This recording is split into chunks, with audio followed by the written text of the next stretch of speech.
Black Stars Network is here.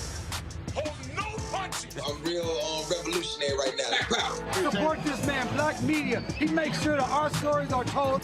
Thank you for being the voice of Black America, Roland. Stay black. I love y'all. All momentum we have now, we have to keep this going. The video looks phenomenal. See, there's a difference between Black Star Network and Black-owned media and something like CNN. You can't be Black-owned media and be scared. It's time to be smart. Bring your eyeballs home.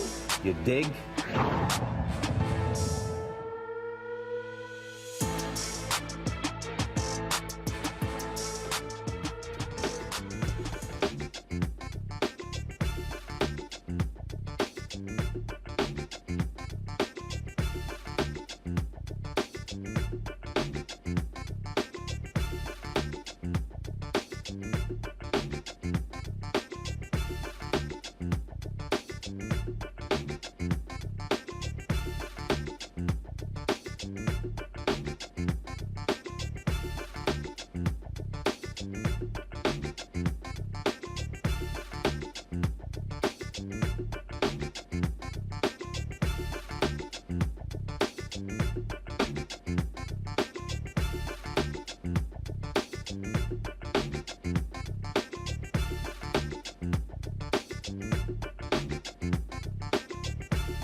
Today's Tuesday, November 15, 2022, coming up on Roland Martin Unfiltered, streaming live on the Black Star Network. A Georgia sheriff has launched an investigation into how a black man was viciously and brutally attacked by jail guards. Jarrett Hobbs' attorney will join us to discuss how his client was in custody on minor charges and ended up in the hospital.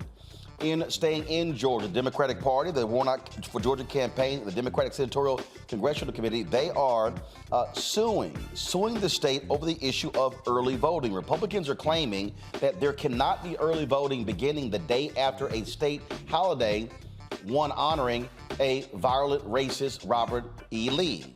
But this differs from what both they previously said. We'll break down exactly this particular lawsuit. With President Joe Biden's student loan forgiveness stuck in the courts, what does that mean for those drowning in debt? We'll talk with Jarrett Bass, the Senior Director of Higher Education Policy for the Center for American Progress, the possibility of them extending the folks not having to pay their student loans. So we'll talk about that. Also, since Elon Musk acquired Twitter, it has been an absolutely just crazy show around there. Social analyst and diversity strategist Sheree Mitchell will join us talking about what is next for this app that African Americans have used for mobilization organization. Could the end of Twitter be near? Also, tonight's Marketplace segment, we're featuring Dope Pieces Puzzle Company. Puzzles that bring black art to life. Also, folks, my goodness, how dumb is Herschel Walker? Wait until I play for you what this fool said about gas emissions and the Green New Deal. I still know what the hell he's talking about. And also, you might remember Virginia McLaurin. She was the sister who was 106 years old, who was so excited to see President Barack Obama and Michelle Obama that she did a dance. Well, she's passed away at the age of 113. We'll show you, of course, her visit to the White House. It is time to bring the funk on Roland Martin Unfiltered on the Black Star Network. Let's go. He's got it. Whatever the biz, he's on it. Whatever it is, he's got the scoop, the fact, the find. And when it breaks, he's right on time and it's rolling. Best believe he's knowing. Putting it down from sports to news to politics. With entertainment just for kicks, he's rolling. It's on Go, roll, y'all. It's Roland Martin, yeah. Rolling with Roland now. He's funky.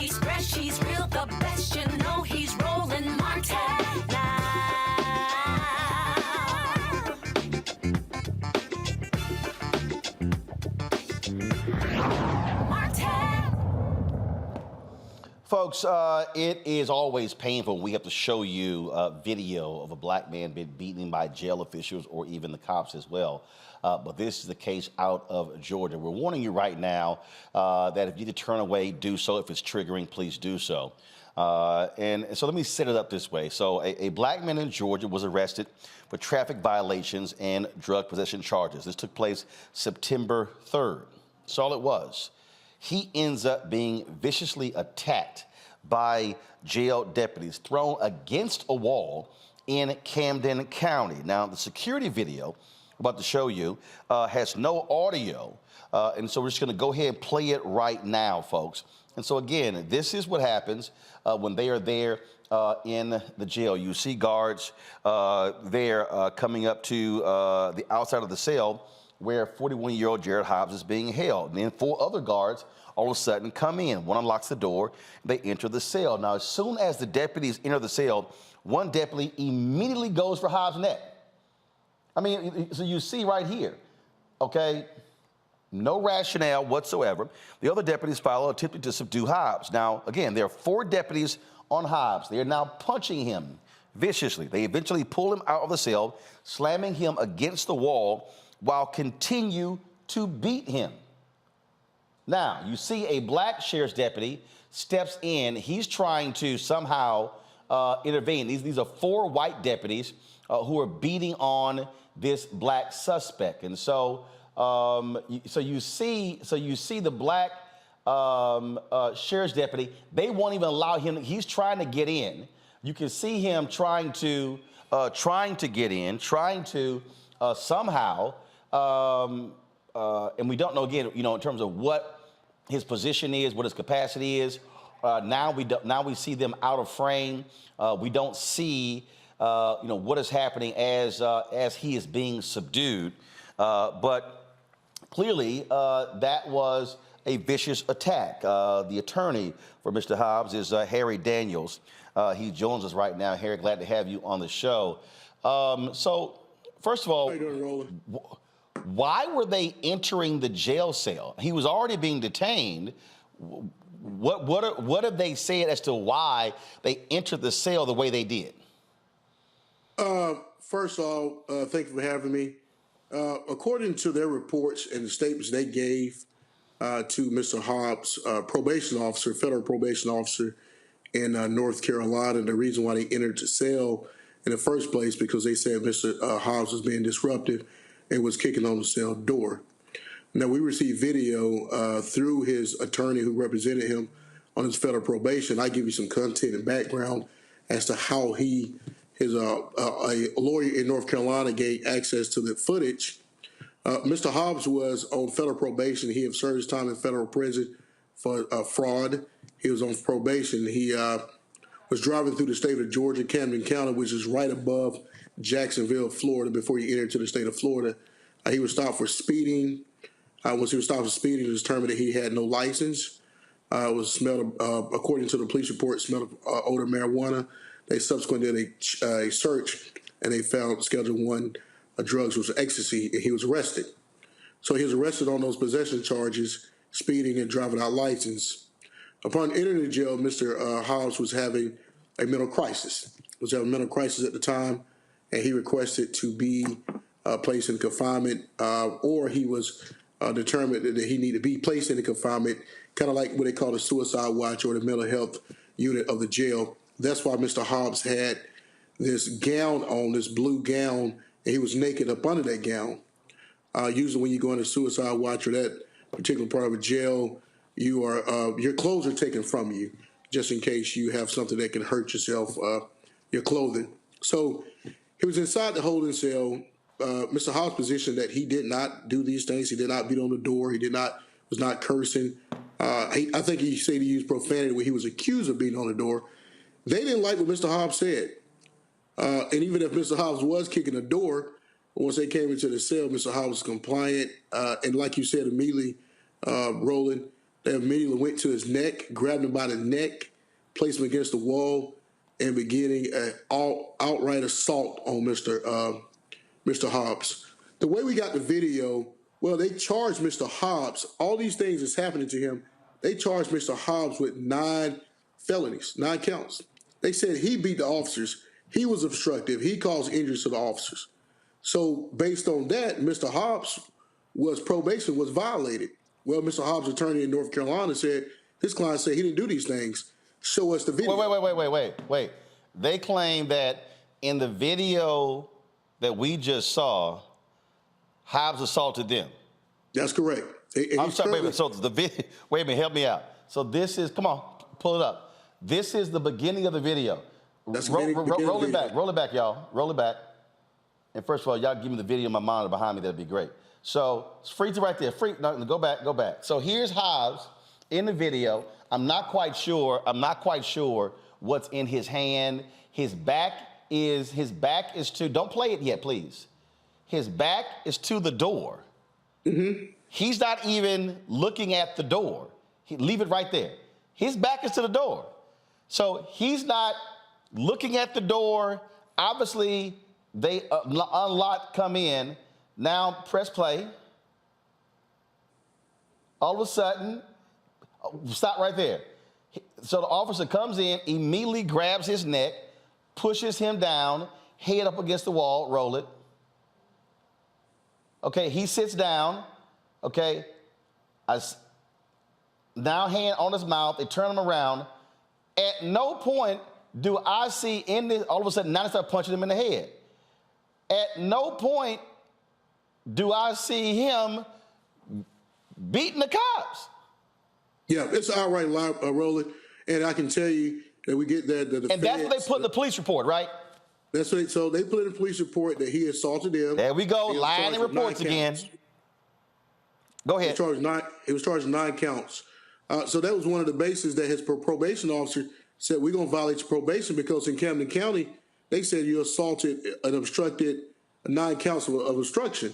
Well, his attorney in North Carolina sought that information and said, well, show me the video.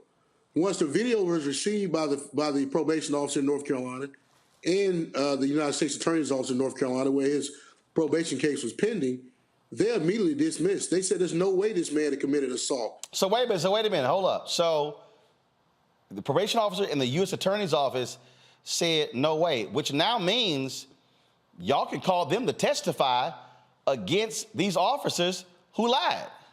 Yeah, and not only did they beat him, they lied to the Department of Justice. They lied to the courts. They lied to the federal government about what happened to Mr. Hobbs. They never thought this video would come out. The way this video came out, because they had to produce this video to the federal government, the prosecution for Mr. Hobbs' probation violation. They had no choice. His lawyer requested it, and once he requested and saw what happened to his client, he immediately knew that you need to get a lawyer, you need to get a civil rights attorney, and they called our office. This is the thing that I say this all the time, that these cops, they lie repeatedly in their police reports. And this is why, and I'm not suggesting that body cam footage is the be all to end all, but this is precisely why you have to record everything with these cops. Dash cam videos, body cam videos, cameras in jail cells, because they will lie in order to protect themselves to try to sit here and throw somebody in prison. Yeah, Roland, when I was a defense attorney, a lot of times we would see reports from law enforcement. Those reports are slanted towards prosecution, not until we actually saw the video, the evidence, or talked to witnesses, and witnesses say, hey, I didn't even make those statements. Those statements were made by the police. I'm not saying it always happened, but in this case, they never thought this video would see the light of day. This video, as a black man, and watching this video, this man getting beaten, and another thing that stood out to me about these police officers, it doesn't matter the race, but race plays a part. They beat him. He was not fighting back. Then you see the other detention officer, a black man, stand by and do nothing. Well, actually, I get your point. As I was watching it, it looked like he was trying to somehow get in, but the 4 of them blocked him out. there was a video that we played a couple of weeks ago where there was a family that was angry with a sentencing that came down, and the white officer was just going, literally about to just cause a scene, and it was a black cop who was trying to sit here and calm everything down. So I would love to hear what that black sheriff's officer has to say, but when I saw that video, again, them four white cops had him blocked out. They were sitting here saying, we're going to beat this man out. But I still need to understand, would love to hear what he has to say, and did he stand by them and they lied about their police report? Well, he was one of the officers that was considered to be a obstruction upon him. So he's one of the counts that was brought against Mr. Hobbs. So doing nothing or we know that's a lie. He knew that he was considered one of the victims in his case. So different strokes, different folks. He didn't do enough, and he stood by the lie. Currently, let me just be very clear. The way they went in that cell and what they did to Mr. Hobbs, Roland, this is not their first time. Oh, absolutely. They knew the video was in there. They didn't care. In fact, once this video became public, other people started calling. We got calls from other lawyers who have clients they represent and currently in litigation against this sheriff office. We have an affidavit. And we will release this affidavit probably tomorrow to the media and the public, where the person who was in charge of doing the investigations inside of the jail, use of force investigations, that they try to cover up. She testified that they tried to cover up use of forces because they didn't want to appear that they was liable or admitted to liability in there. She gave an affidavit. In another case where a person's heads was split open, and when he was strip searched by just coming into jail for a DUI. Wow. So this is more to this story. This is a systematic environment, culture, atmosphere that allow these officers to believe that they can beat people without any regards or not even a recourse of anything happening to them. So, you can look at this video. They are stomping this guy. It's like a gang initiation.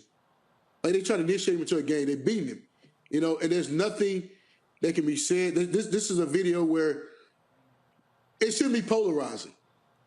If this was a dog they were beating, they'll be charged with cruelty to animals. The Georgia, we just learned recently, as an hour ago, that the Georgia Bureau of Investigation will be conducting an investigation in this matter. The district attorney has called on for the Georgia Bureau of Investigation to conduct an independent investigation. And not just that, Roland. We will be reaching out to the Department of Justice for the Federal Bureau of Investigation. Well, I'll tell you what. Also be trying to investigate as well.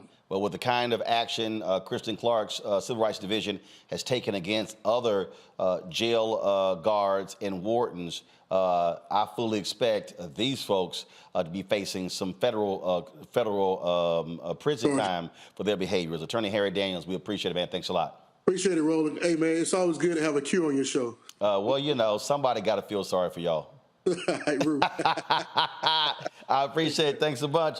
All right, y'all. Speaking of a Q, Michael Brown, former DNC chair, Finance Committee, he's so happy he finally got a Q doing something of value on the show because he's tired of these alphas running this thing. Also joining us, Dr. Larry J. Walker, speaking of an alpha, assistant professor, University of Central Florida. Rebecca Carruthers, she's the vice president for Fair Elections Center. And I am right. Oh, she's throwing up her pinky. So, we see you.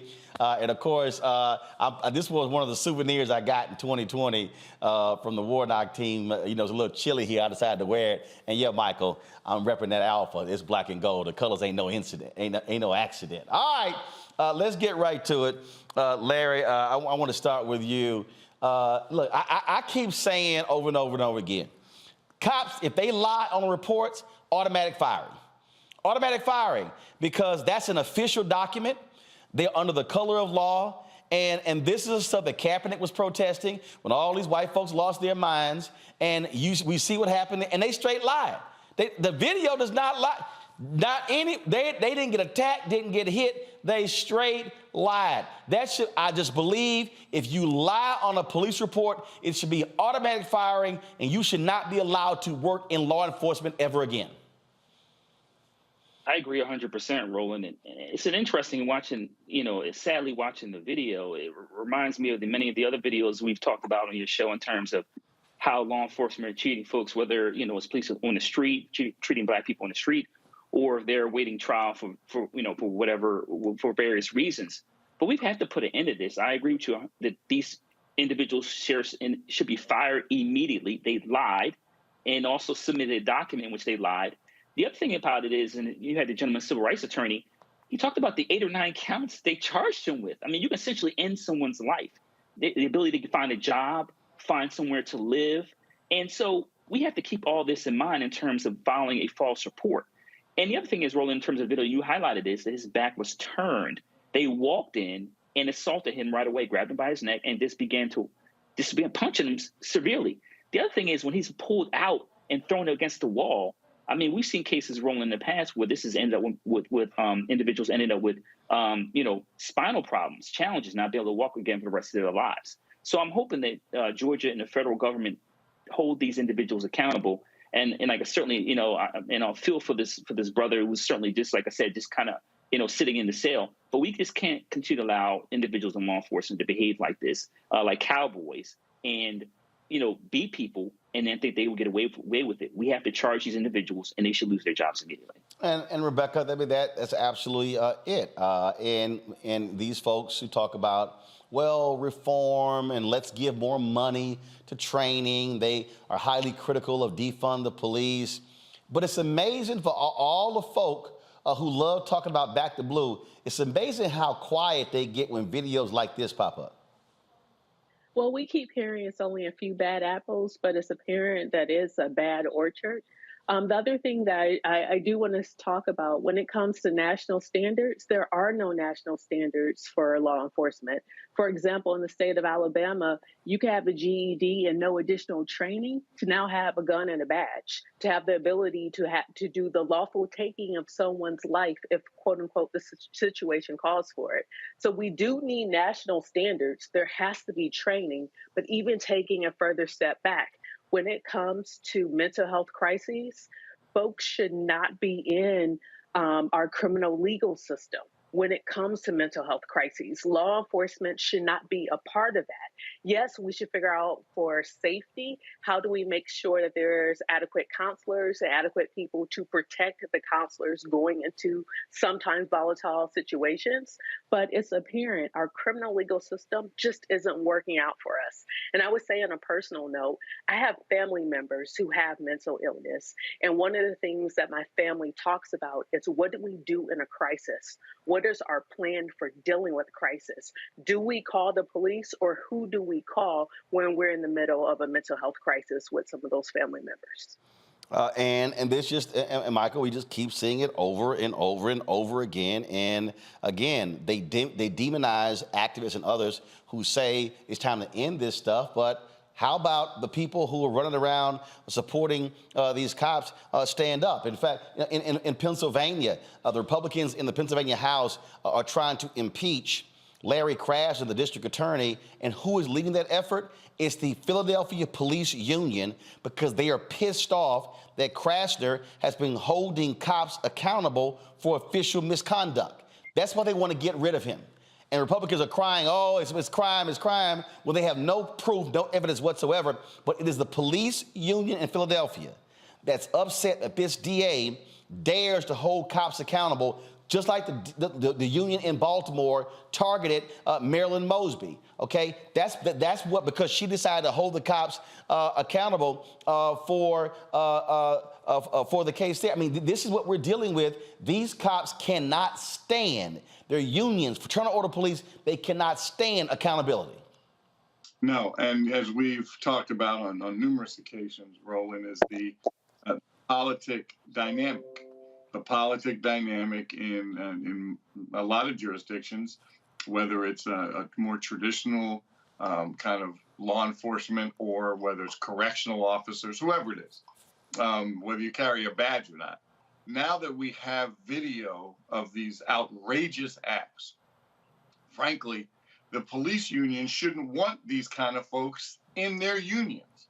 So there should be some discussion now legislatively And I know we sometimes talk about these harsh penalties, but until, and again, you and I have talked about this on numerous occasions, until you put pensions on the line and deal with that qualified immunity, this will continue to happen. Because we thought, now that there are body cams and now that there's video of these kind of activities, the world would change. Well, the world's not changing until the legislation changes and people are held accountable legislatively. And that's where elected officials have to now, it's difficult. I know it's difficult. I'm a former elected official. It's difficult to stand up to, whether it's a teachers union, a police union, because people are fearful that they won't get their endorsement and won't get those votes. But if you're serving the people, it seems to me that you need to approach the unions on the front end and say, hey, how can we work together? Because I know you don't want these knuckleheads within your ranks. That's the only way that this is going to be fixed, Roland, even with video. And look, it's just crazy. It's absolutely crazy. Well, this is the sort of stuff that we see all the time. All right, folks, hold tight 1 second. Got to go to break. We come back. We're going to talk what's happening in Georgia, where you have lawsuits taking place over the beginning of early voting, how Republicans, again, are trying to rig the game to keep Democrats from winning. We'll tell you about that also. Herschel Walker is just dumb, y'all. Georgia, y'all have got to, my Lord, y'all have got to make sure this fool, that the only way he goes to the U.S. Senate is if he's going and visiting somebody. That man has no business being a United States Senator. Wait until I play for you what this fool had to say about emissions from cars and the Green Deal. Literally, I'm still trying to figure out what the hell he was talking about. I have absolutely no idea.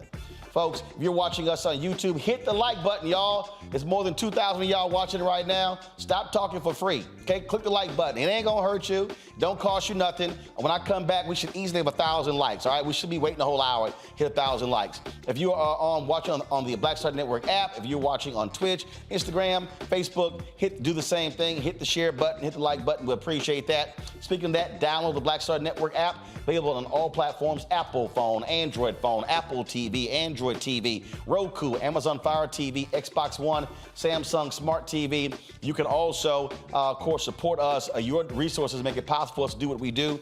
But by joining our Bring the Funk fan club, send your check and money orders to P.O. Box 57196, Washington, D.C. 20037-0196. Cash App is $RM Unfiltered. PayPal is R Martin Unfiltered.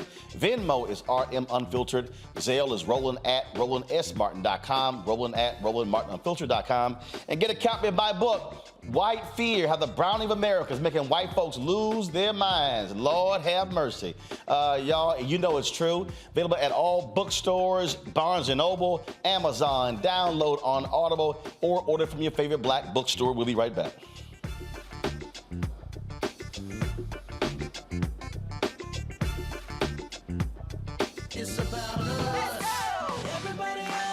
We are in sunny South Dallas. The election is coming up.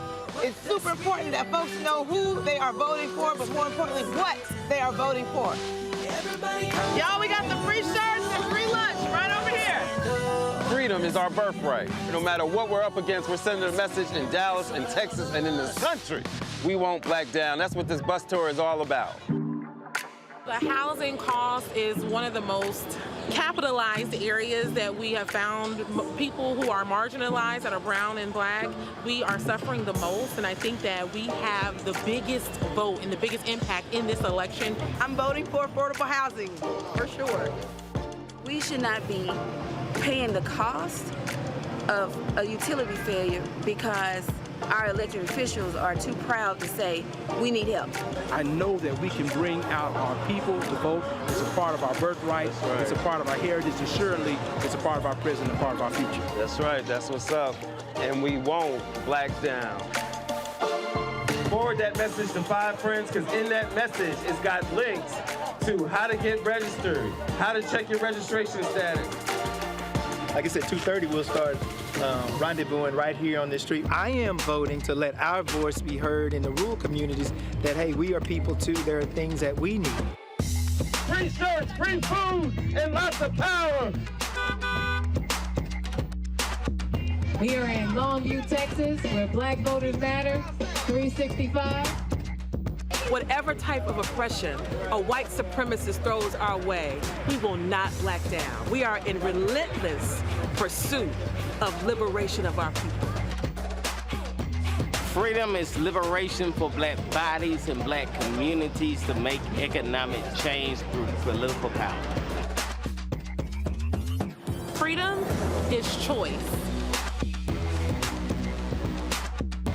We won't black down. We won't black down.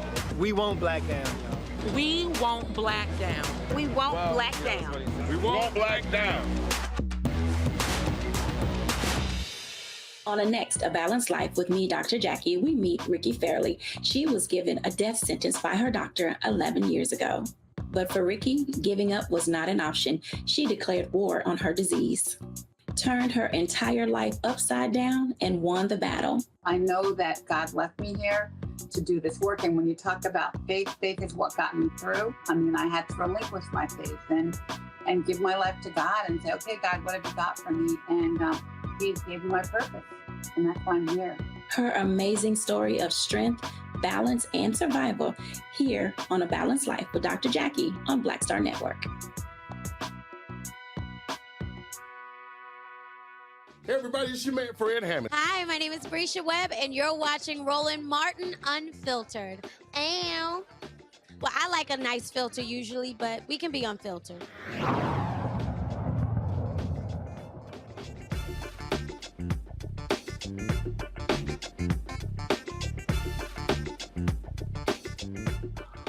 A Missouri federal judge has blocked President Joe Biden's student loan debt forgiveness plan. That plan, of course, was blocked Monday by the St. Louis 8th U.S. Circuit Court of Appeals.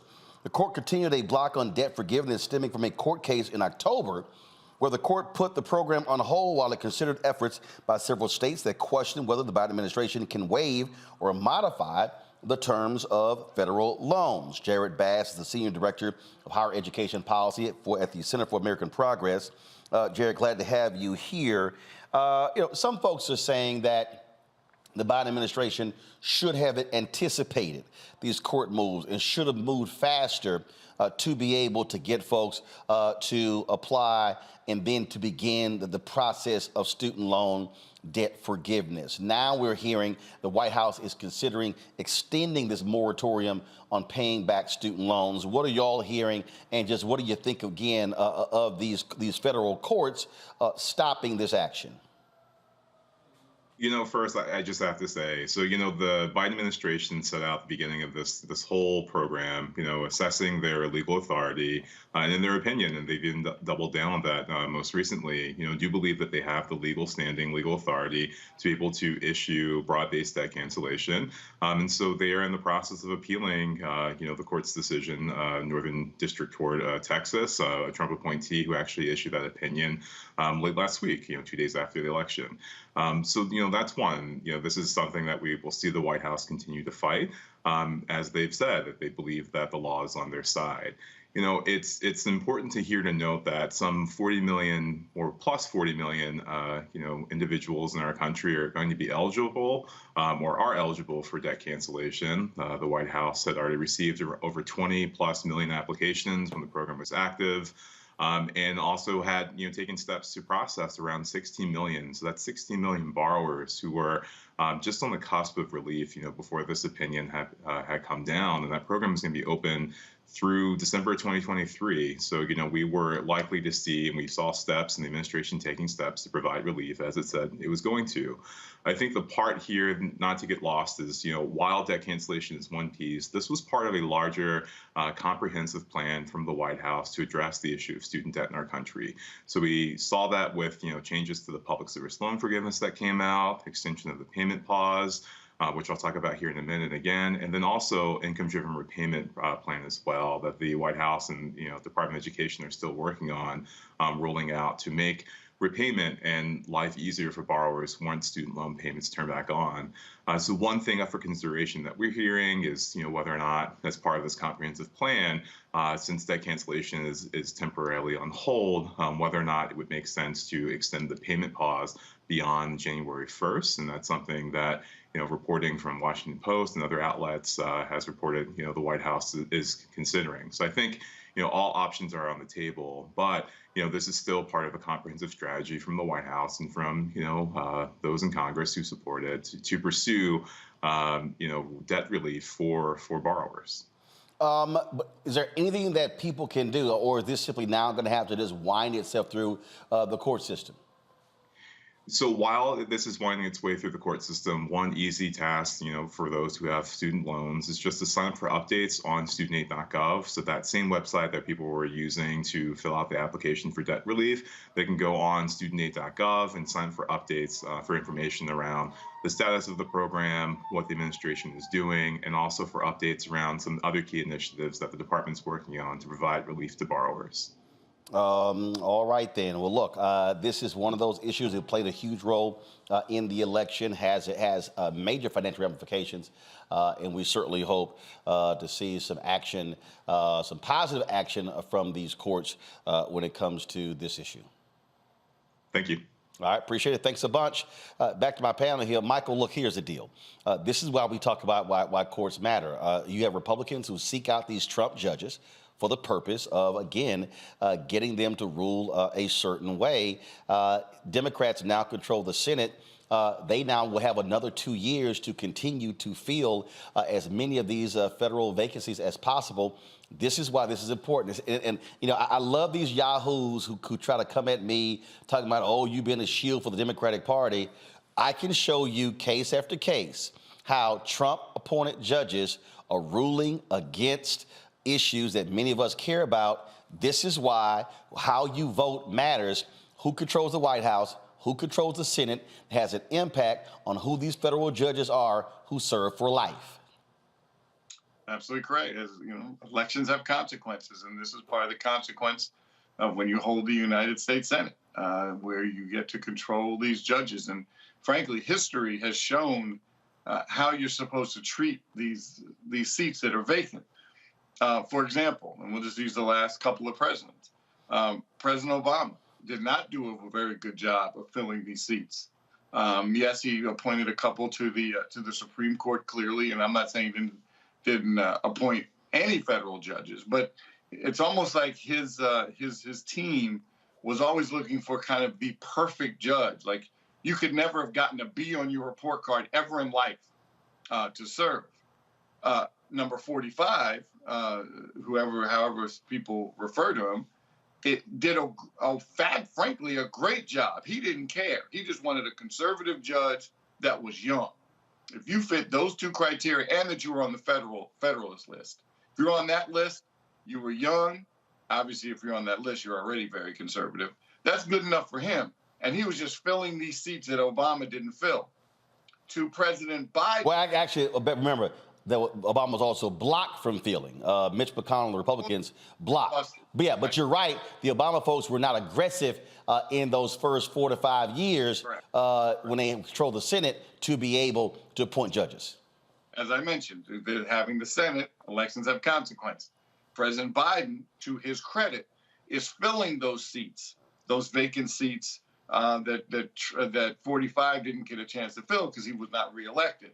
Now Biden is going to fill those seats. And so hopefully you'll start to see a change in those district court judges, then the appellate judge, and then obviously you have folks that can serve on the Supreme Court. So elections have consequences. I'm glad we still hold the Senate. So President Biden will continue to get these judges through. And I'll tell you this, Rebecca, it really pisses me off when I hear these idiots who talk about, the Supreme Court Justice Ketanji Brown Jackson, that's not substantive. And we see story after story of how federal judges rule. I mean, look, the black judge in D.C., Judge Emmett, last name, he just ruled against Title 42 that has been used to deport illegal immigrants. Federal people, I say this repeatedly because, again, this is the craziest thing. I am a native of Texas. It is stuck in my head, Justice William Wayne Justice. Why? I don't know. There's no other federal justice besides the black ones, that federal judge that it just stuck in my head. Why? Because for more than 20 years in watching the news, his name was always in the news because he oversaw the Texas jail system, the Texas prison system. It was always in the paper. It was always on television. So for more than half my life, I kept hearing about this judge, federal judge, William Wayne Justice, perfect name for a judge, who oversaw the heinous, corrupt Texas prison system. That is the power of these federal judges. And so when people are walking in that ballot box, that's one of the issues you should be voting on. Who will be the kind of judges this person appoints? Well, one thing that we see on the conservative side is that they have a list of folks who they want to make sure that they become judges once they're in power. So on the progressive side, we need to see that list too. The reason why we need to see it, so those conversations can happen within communities, so folks know, hey, if I vote for this particular person, then these are the types of judges that they will appoint. I will say, out of the four of us here, I'm still paying on my student loans. And I'm not happy that I still got student loans that I'm paying on. But even with this latest batch of lawsuits, including the threat of lawsuits since August, the student loans that I have is under the FELP program, the Federal Family Education Loan Program. Those particular loans don't even qualify under Biden's plan. But then initially Biden was trying to make those qualify. But then there was a threat of lawsuit. So then Biden said, well, hey, if you are able to consolidate your loans into direct loans serviced by the education department by September 29th, and it's one of those FELP loans, then yeah, we could go in and pull you in too. However, many people who I know like me didn't consolidate in time. And also some of those people now are in points of their career where they're making just a little bit above what the threshold is for that forgiveness. So we're all still paying loans and we're in our 40s. Larry. Yeah, so I want to say to my colleague, I'm in the same boat with you in terms of continue to pay back, student loans. And Roland, one of the points I want to make about this issue regarding student loan debt is this is a civil rights issue. And I don't think the Biden administration, purposely or not, didn't frame it in that way. We know based on the data that African Americans incur more student debt than former white students. And we know this because this is connected to racial inequities in our country, particularly when it comes to housing in terms of how much wealth you have to send your kids off to college. So once again, Black folks incur a lot of debt. So we have to shape this as a civil rights issue. And I certainly hope that the Biden administration does extend the moratorium because, it's just not realistic, particularly during holiday season, to think that people are going to be able to restart and start making these payments over again. And it's going to be really interesting in terms of how, in terms of what happened with the courts. Already, the Biden administration's had 2 losses back to back. But I also want to, like I said, highlight, as I said, this is a racial civil rights issue, is that many of these Trump-appointed judges understand that. In fact, we saw a couple weeks ago, Roland, when the lawsuit was filed, they specifically talked about, and I think it was somewhere in the Midwest, specifically talked about that the student loan debt disproportionately benefits Black students. So let's be clear about what this is in terms of, once again, this is centered within economics and race. Folks, this is real simple. As you're sitting out here and you're sort of deciding what it is that matters to you, understand we're going to see more of this. Understand the courts matter. The right understands that. They've been pissed off with the federal courts all after Brown versus Board of Education. They've been angry about the Civil Rights Act, the Voting Rights Act, the Fair Housing Act. They were angry at how the Fifth Circuit Court of Appeals, how they really use the power of the law to make desegregation real. And they made it clear that after Roe v. Wade and other decisions, that they were going to go after the court in a significant way. That's why they had the long game. And so I think Democrats have finally woken the hell up to that and now realize that, and that when you have the power, you use it and you don't apologize. And you use it in a very aggressive manner. That, to me, folks, what has to happen. And so we'll see what happens when it comes to the student loan debt forgiveness. But trust me, they are going to try to go after this administration in every possible way on any decision, executive order or not, because they do not want them to actually help the American people. It is as simple as that. Got to go to a break. When we come back, we're going to talk about Herschel Walker, the Georgia race, Republicans, again, trying to rig the election to keep folks from voting. We'll talk about those two issues. Folks, again, if you're watching us right now on YouTube, hit the like button. I've said to you numerous times how these things matter when it comes to their algorithm. It has a direct impact on views, on recommendations. It also has a direct impact on the revenue that we generate on YouTube as well. And so more than 3,000 people are watching. We have 1,100 likes. We should easily be hitting 2,000 or 3,000 likes today. And trust me, I look at the dashboard every single day. I look at the numbers. I look at the subscribers that we now have. I look at the revenue that we generate, and it gives me a daily report on that particular revenue. And just so you understand why hitting the like button is important, over the last 28 days, our channel has had 157% more views than usual in the last 28 days. And so trust me, that matters. And it absolutely has an impact on the revenue as well. And so please hit that like button, hit that share and like button on Facebook, on Twitch, on Instagram. If you're on the app, sit here, be involved in the conversation as well. We appreciate all that dialogue. We also want you to download our app. And the reason we want you to download our app is because, and we appreciate being on YouTube, on Facebook, on Instagram, on Twitch, but we don't own those platforms. If they decide to all of a sudden make a shift, well, then we are beholden to that. But by having our own OTT network, we control that 100%. It is 100% Black owned. And so we want you to download the Black Star Network app, available on all platforms, folks. Apple phone, Android phone, Apple TV, Android TV, Roku, Amazon Fire TV, Xbox One, Samsung Smart TV. And we also want you folks to join our Bring the Funk fan club. I've said on numerous times, folks, that we need 2,000 fans this month and in December, contributing an average of $50. And what we ask of our fans is to give $50 for the year.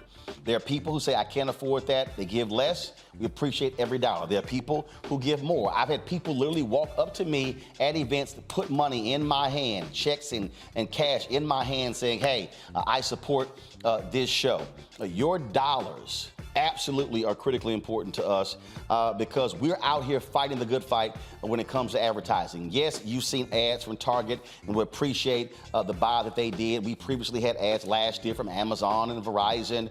You've seen ads from Coca-Cola, but we don't have year-long contracts with these companies. And so your resources make it possible for us to do what we do. Over the next several weeks, y'all, we're going to be in Georgia. We're going to have multiple crews in Georgia. We're going to be at the Bayou Classic. We're going to be at the SWAC Championship. We're going to be at the Celebration Bowl. We're going to be covering these events. DeMario Simmons is trying to get me to go to Oklahoma to cover a story there. All of this actually costs money. And understand, like the other day when folks were like, hey, Roland, it would be great for you to come down here and volunteer with us in Georgia. Guess what? The airplane ticket, that ain't no volunteer money. Paying the crew, hotels, per diem, all of that actually costs. And so your support is critically important for us to do what we do. And again, what our target goal for the year is for 20,000 of our fans to annually give at least $50 each. That comes out to be $1 million. That absolutely is huge for us to be able to do what we're doing. Here, you can take a shot of this. And so again, when you look at this studio, when you saw what happened on election night, when you look at over here, when it comes to our green screen, when you look at the set over here, when you look at all of these monitors and televisions in here, something breaks down, got to pay for it. One of our cameras got damaged. I just sent that camera off to Canon. To fix that Canon camera is $1,700. That's just straight up. is $1,700. And so, to cover the cost of, of that camera, if you're talking about folks who give $50, that means 34 of our fans, if they give $50, that covers the cost of that camera. That's just straight up real. And so, again, what you are seeing, what we're building here is something special. And this is not just about me, okay? I could have easily said, hey, my show, just me, we're good. Hey, I could do this from the basement, pocket the money and go play golf. But no, we're trying to build something that's much larger than me. This is bigger than me. This is why we created the Black Star Network. And so when you see Faraji Muhammad's daily show, when you see Greg Carr's weekly show, when you see Deborah Owens' weekly show, Jackie Hood Martin's weekly show, Stephanie Humphrey's weekly show, when you see the Everett the bi-weekly show, Roland with Roland, all of that, folks, is a part of this master plan. The events that we cover, and I'll give you a perfect example. When you're seeing us cover these live events with Associated Press, do understand, Associated Press is costing $195,000 a year. So when you see us we're showing live events from Capitol Hill, these hearings or other events, that actually we're paying for that. That's almost $200,000 a year for that. When you look at our Black Star Network app, that's $160,000 that we pay annually to Vimeo to house and build the particular app, okay? Where we are, this fantastic studio, 5,200 square feet here on Black Lives Matter Plaza in Washington, D.C. This is $16,000 a month. And I'm purposely laying these numbers out to you because I think a lot of times people actually call me and they don't think this thing is real, and I'm walking them through what these costs are. When you look at the lighting that you see right here, go back to that shot there, Henry. When you see the lighting here, folks, we literally just finished adding the additional lights in here to light the entire studio. I just got the invoice today. This is $13,500 to finish what we did. And so I just need you to understand that, it is real. And so when people call me, hey man, we'd love for you to cover this, not understanding when we get in that vehicle, that gas, that crew, all that stuff costs. And so we're trying to build something, and understand, we look at the numbers. Fox News brings in $1.5 billion a year. CNN brings in nearly $1 billion a year. MSNBC, almost $700 million a year. There is no, and let me repeat this, there is no Black-owned media company that does the amount of news that we do day in and day out. Not Ebony, not Black Enterprise, not Essence, not Group Black, not Blavity, not Byron Allen. None of them do what we do on a daily basis. And so we're upstart. This show is 4 years old. This network is 1 year old. And trust me, we don't get the dollars that they get. So when you support us, trust me, your money is going to support this show and what we're building.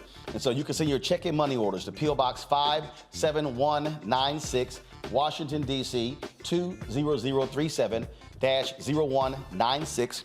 The Cash App is $RM Unfiltered. The PayPal is R Martin Unfiltered. Venmo is RM Unfiltered. Zelle is Roland at RolandSMartin.com. Roland at RolandMartinUnfiltered.com. And when you buy a copy of my book, White Fear, trust me, that money goes into this show. I made that decision, and so just understand what it is we're trying to do here. And so White Fear, how the browning of America is making white folks lose their minds. It would be great for us to sell 50,000 copies of this book. So tell a friend, get their copy as well. I got people who buy the copy. When I give my speeches, they come up to me, hey, can you sign it? Absolutely, anytime. And Ben Bella Books, I partnered with him to publish the book. There were other major publishers who passed on the book because they thought it wasn't going to sell. I would love to show them how wrong they absolutely were. And so again, Ben Bella Books, Amazon, Barnes & Noble, IndieBound, Bookshop, Chapters, Books A Million, Target. You can also download your copy on Audible, order through your favorite Black bookstore. Going to a break. We'll be right back. On the next Get Wealthy with me, Deborah Owens, America's Wealth Coach, we talk about the principles of mindset, strategy, and execution.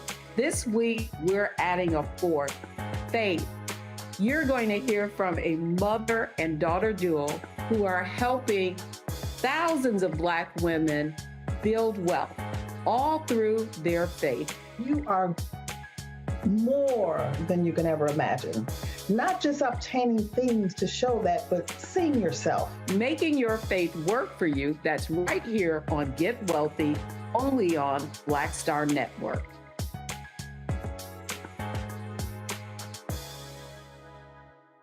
Pull up a chair, take your seat at the Black Table with me, Dr. Greg Carr, here on the Black Star Network. Every week, we'll take a deeper dive into the world we're living in. Join the conversation only on the Black Star Network. Hello, everyone. I'm Godfrey, and you're watching Roland Martin Unfiltered. And while he's doing Unfiltered, I'm practicing the wobble.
All right, folks, since Elon Musk purchased Twitter, it has been imploding before our very eyes. Folks are being laid off. It's all kind of drama. He spends $44 billion. He fires the CEO, the top executives. He's cut 75% of the workforce.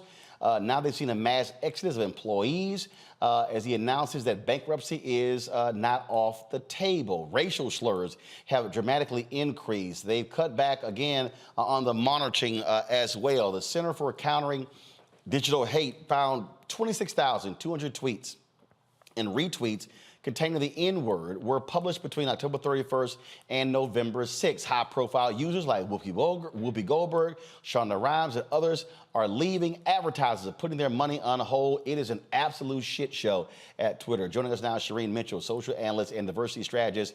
Shireen, glad to have you here. I mean, I don't think we've ever seen a company just completely just erode goodwill in this quick period of time. In fact, he was tweeting today how happy he was to welcome back some folks who he fired. Because they fired people and went, oh, damn, we might need to bring them people back. Exactly. I always find it fascinating. At the end of the day, I think some of the challenges that we have is that there are people like this who think that they can just do whatever they want on these platforms. And he's just one of those examples. He unfortunately is going to have to deal with FTC consent decrees. He also has several other items that he's going to have to deal with. And ultimately, at the end of the day, I think that people don't realize that this is not just about money. This is about all the other things that I swear that, like, they think that he can just do whatever he wants because he's now made the company private. But that's not true. He cannot do whatever he wants. And all those issues that you just mentioned are really important for us to have a conversation about, because the harms that are impacting other individuals as well as companies, by the way, also has a huge impact on at this present moment. And again, I mean, you're seeing people who are leaving. You're seeing conservatives rejoice, saying, "Oh, he's going to make this all about free speech." But the bottom line is, it's again causing significant problems. And if you ain't making money off advertising, you're a DOA. Absolutely. And it's really fascinating because I think that one of the things he told some of the advertisers that he knows that like hate speech should not be alongside advertisers, but he just greenlit Richard Spencer. How does that work? And again, one of the things that when you listen to again these conservatives who are just sort of elated because they've been angry that Donald Trump was banned by Twitter as well, and this was a place for people to be able to communicate, to be able to share. We hear about Black Twitter as well, and it's literally been destroyed before our very eyes. Some 240 million users across the world. So this is not a plaything. No, and actually it's a global thing as well. I think that people miss the part that a lot of some of the organizing, some of the things that's happening in Iran and other countries, they've used Twitter to organize. They've also used Twitter to let other people know what's going on, to get the supports that they need. So it wasn't just a random thing that he's doing. I think that in some ways he knows that this platform has been used to help with, Arab Spring in 2009, other aspects that we now know are happening other places. I think there was like a big pivotal moment during Ferguson where people from, Palestine was telling Black people, Black Lives Matter, how to deal with, the tear gas and things like that. And that was being shared on Twitter. I think the broader context of what Twitter was being used for is something that he's actually been participating in trying to dismantle, in addition to, quote unquote, saying free speech by allowing people who are harmful, who are trying to spread mis and disinformation, who are basically being violent in their rhetoric against other groups of people, giving them blue checks and the ability to say whatever they want on his platform. One of the things that, again, is interesting when you look at how people are responding. Earlier today, I saw a clip that was on this one put out, and how how they're being mocked for decisions that they make. Harris Faulkner and Mercedes Slapp was one of those folks who were just mocking people, and everything they want to throw out is like woke. I'm going to find the clip, but all of these conservatives are rejoicing in it. But the reality is they've tried to create their own platforms, and all of them have massively failed to be able to match the success of Twitter. Yeah, because I think that people don't realize is that when you get into what we call, what I've been calling, social media segregation, you're basically talking to yourselves, right? It's an ecosystem, and you're basically having the same conversations with the same people who believe what you believe. With something like Twitter, because it was more of an open network versus a closed network, Facebook is kind of a closed network because you have to be friends unless your post is public, and people can shut their posts down or the like. But on Twitter, like, people can search Twitter and still see conversations happening across the globe. People can have all their different versions of identities. If you're a disabled person, you can have a conversation with people in disabled Twitter. You can have people with conversations in Black Twitter, and there's intersections in between. And usually when these people try to go off and do their own segregated platforms, they fail because they're only talking to themselves. They're only repeating each other's rhetoric. And usually in that moment, if you don't realize, they don't have people that they can attack unless they're attacking each other. And they don't want to be attacking each other. They want to attack other groups of people. But I do think that's one of the reasons why it fails. Are we literally seeing the demise? Because I just can't imagine advertisers continuing to spend money on this platform knowing full well that this dude is just nuts. He just, he will go here, go there in a heartbeat. So I think the advertisers would not. I mean, to be honest, right? You want to be able to trust where you're spending your money. if this person decides today, like, oh, you spent your money on this, but that was a promise and a contract that we agreed on, but today I don't want to do that. I'm going to do something different with your money. I think that that's the part that people don't understand. Like, advertisers don't want that kind of instability, and that's what he's been proven to be doing. The other thing that's really clear is the systems themselves are being dismantled. The infrastructure is being dismantled. At some point, some of these things are not going to work properly because the people who could make it work properly are the people that were fired. I think his name is Simon. I think it's Luke Simon, who was like the senior director of engineering, basically fired people and then went into Slack and said, hey, we're going to ask these people back, but we're only asking them back for their knowledge and the things that they worked on. But these were lazy people, and they're not going to be here for a long period of time. Imagine being asked to come back to dump your knowledge into a company and then be fired again. Like, that is literally the problem that we're having, because they don't realize is that knowledge transfer should have happened before you fired anybody.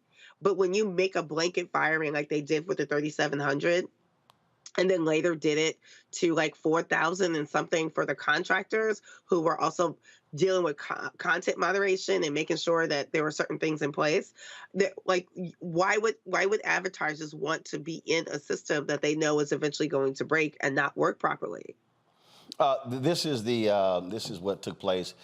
Just the sheer silliness of Harris Faulkner on Fox News. And I don't know why in the hell they're platforming that nutcase Mercedes Schlapp, who and her husband, they run CPAC.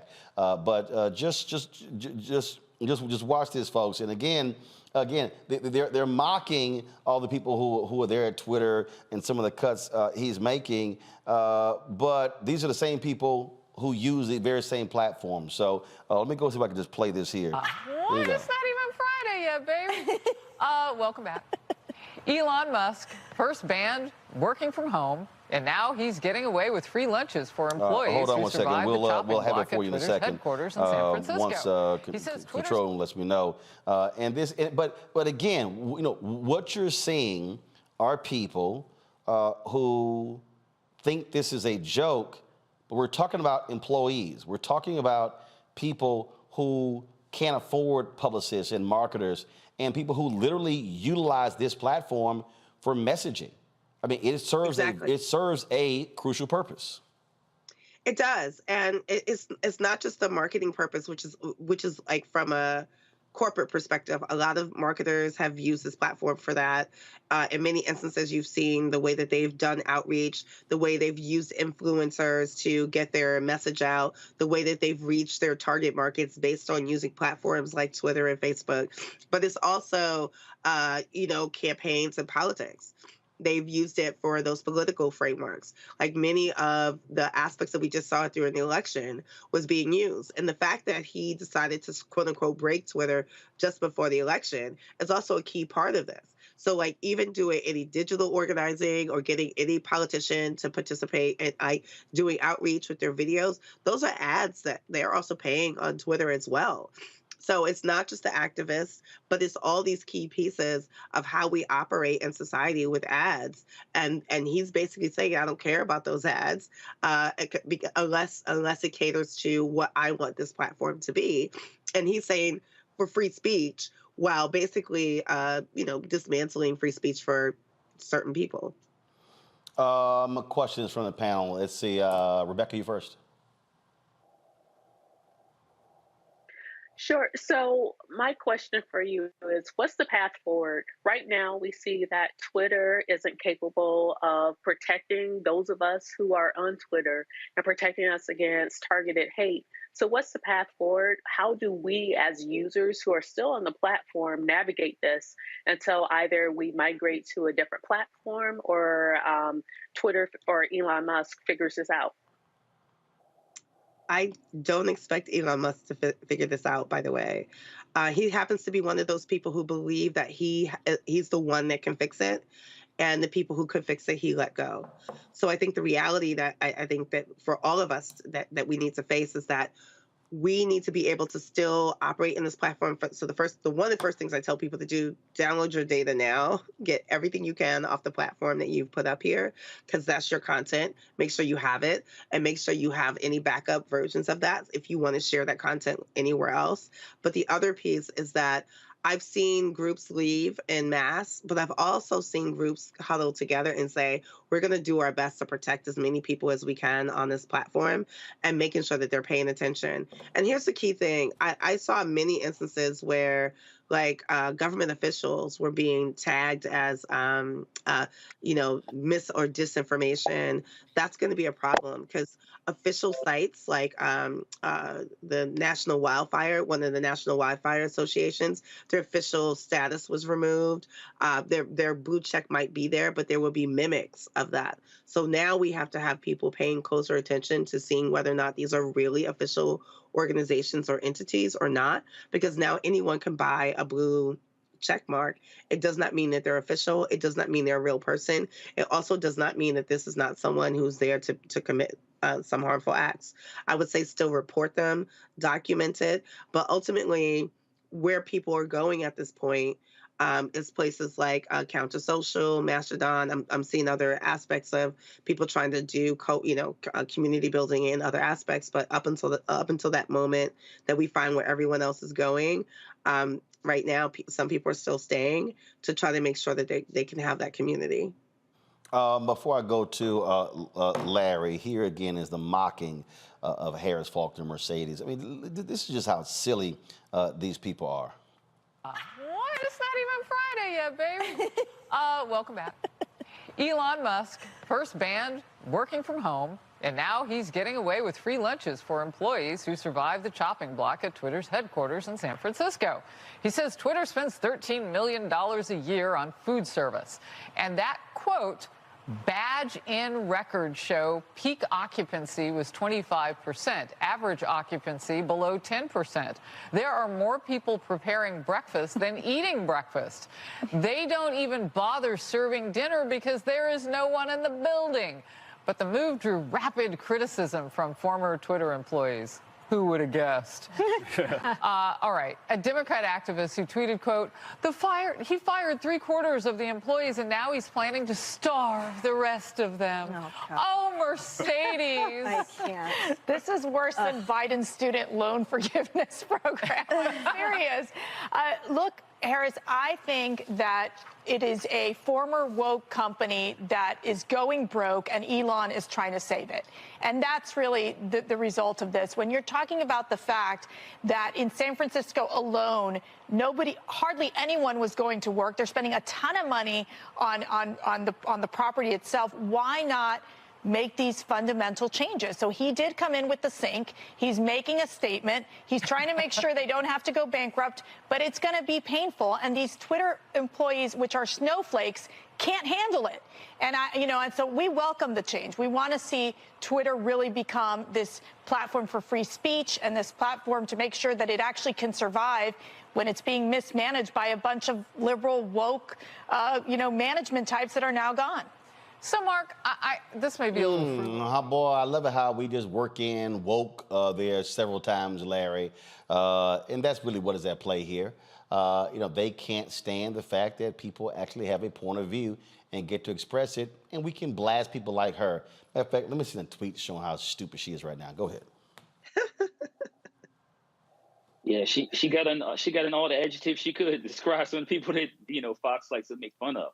So, one of the things I want to highlight is and ask the question I want to ask is in terms of, we talked about Black Twitter, and obviously Black Twitter. I've even saw something the last couple of days about folks talking about boycotting Twitter. I think even tomorrow, and I'm just curious what people think about. Some overall role in my question is, what could happen if Black Twitter en masse leaves, and what does that mean for the future of Twitter, and then secondly, does that mean there'll be some other platform that members of the Black community will create? Yeah, I would love, Shireen, that Black people actually did that and went to fan base, because the bottom line is, we make folks stuff sexy, and again, that's supporting something that's Black owned. That'd be great. Shireen, go ahead.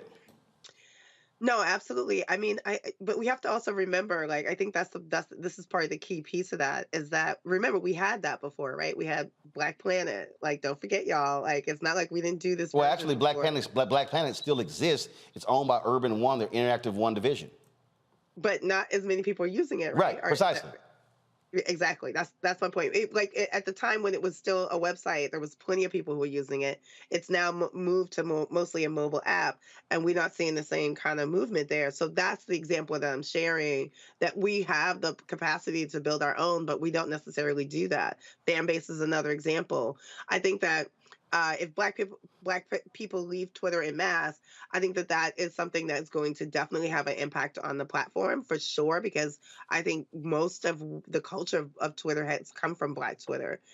I also think that also speaks to a level of where do we go next? Where does the collective go? And where do we go that we can have full impact? And I think there's a difference there. Like, again, it becomes a little bit of a social media segregation. It's just us talking to each other and not crossing our intersections or other communities, which is what Twitter gave us the opportunity to do as a very public platform. I think the other key thing, though, I think about the food thing, I just want to make sure that we're clear about this. Y'all seen the photos, right, of people sleeping on the floor trying to complete the jobs of things that people were fired from. And here he's cutting food, right? So they're supposed to sleep at the place that they are, but they're not supposed to wake up and be able to get something to eat. I don't think people are connecting the full dots. They think this is some kind of like, oh, I'm just taking one, this really simple thing away from these people. But these are the same people he's asking them to come in now and stay and work late. And then basically what they're supposed to stay in the building and starve to death. It's just really fascinating to me about the way people interpret that. So I think there's a combination of things about that clip. Is this conversation of woke. It's still a conversation about, like, what are Black people able to do on these platforms, and how much are we protected, and where can we go to still have our voices heard, and not just amongst ourselves, but across other communities as well. Michael. On the regulation side, Senator Markey, it was today or yesterday, said that if platforms like a Twitter, I think he was using social media totally, but Twitter in particular, if they don't fix it, we will. We being Congress. Do you think that's the appropriate message? And what legislative fixes do you think need to come in besides the obvious ones of hate speech and those kind of things? I think the Markey thing, I think people are misunderstanding the Markey piece. Right now, all of the compliance officers have left. All of them, the major privacy compliance and internet compliance and a couple of others, security compliance, they're all gone. They left because right now, Twitter is supposed to be answering to a dissent decree with the FTC. Markey's not making a threat for something down the road. This is literally right now in front of Twitter. And he's pretending like he doesn't have to do anything about it.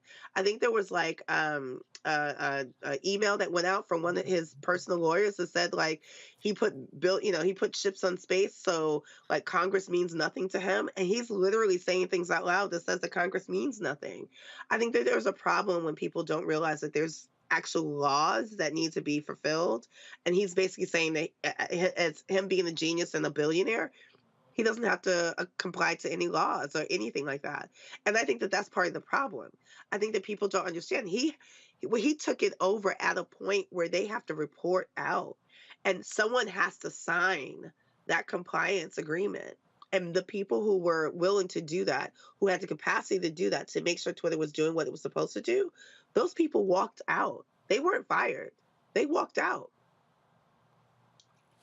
Well, we'll see what happened next, but it's drama every single day with Twitter. Shireen, we appreciate it. Thanks a lot. Thank you for having me. Folks, going to a break. We'll come back. We're going to talk Georgia politics. Herschel Walker.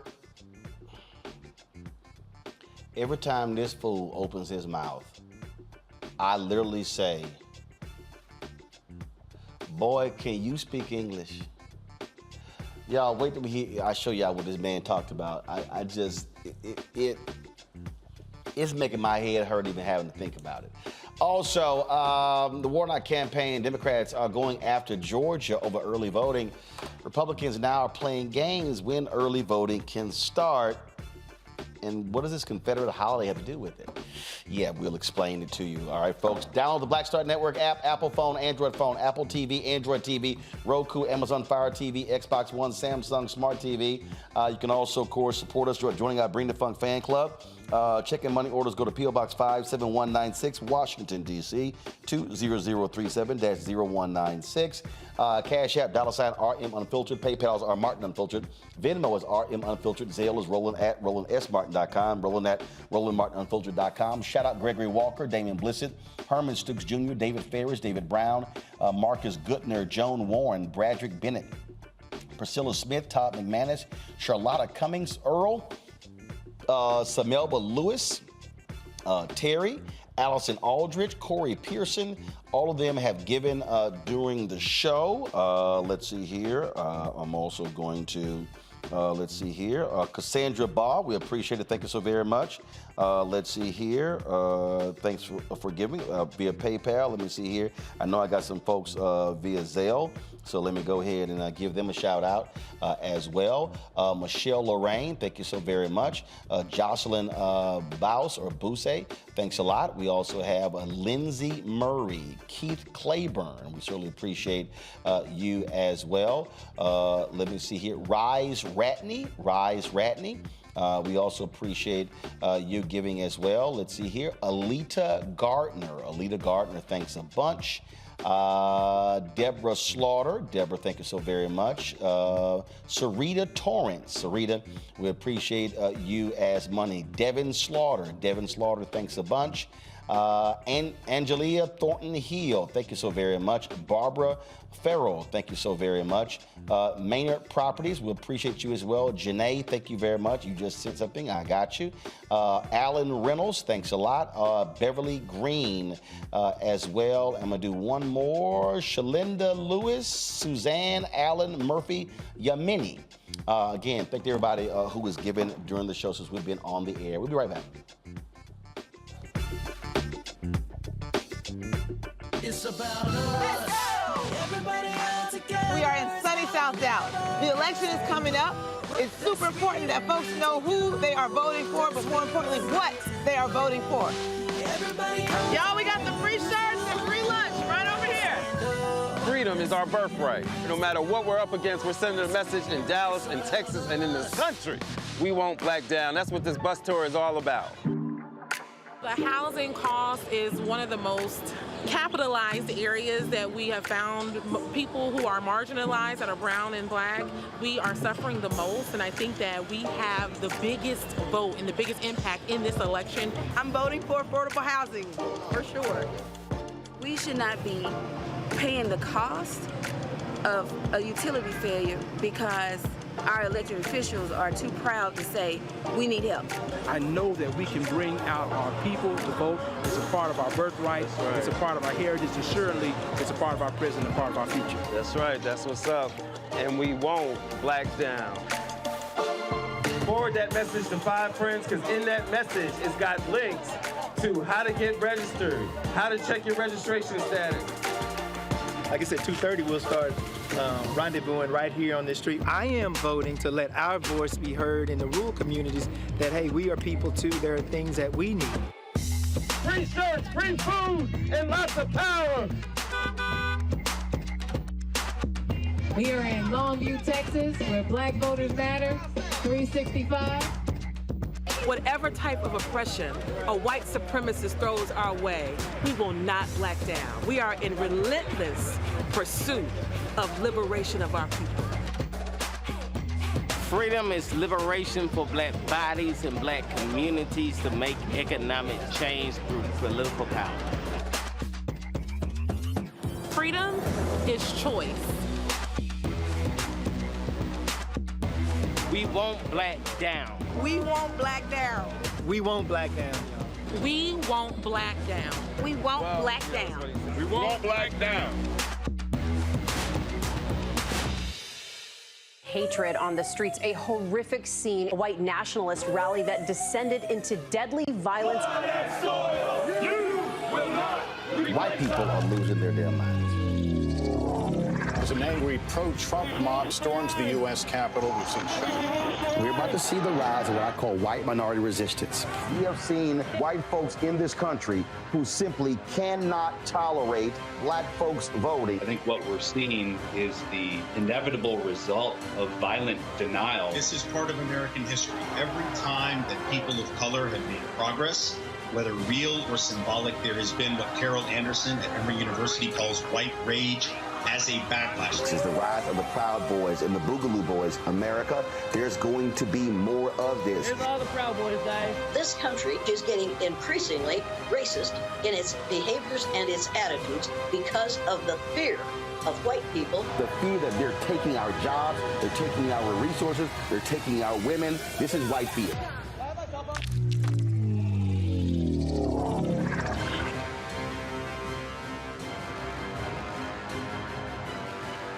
On the next Get Wealthy with me, Deborah Owens, America's Wealth Coach, we talk about the principles of mindset, strategy, and execution. This week, we're adding a fourth, faith. You're going to hear from a mother and daughter duo who are helping thousands of Black women build wealth, all through their faith. You are more than you can ever imagine. Not just obtaining things to show that, but seeing yourself. Making your faith work for you. That's right here on Get Wealthy, only on Black Star Network. I am on screen, and I am representing what a Black man is to the entire world that's gonna see this. And this might be the only Black man, a representation of a Black man that they see. Right. So I am responsible, right, for how they see Black men. And it's my responsibility to, if I am not playing an upstanding, honorable, someone with a strong principle and moral core, to make sure that this character is so specific, right, that it is him, not Black men. And I wish that more actors would realize how important their position is as an actor of color, playing people of color on screen. Because there are people that see us all over the world in these different images that we portray. And not everyone knows Black people to know. Yes. That's not all.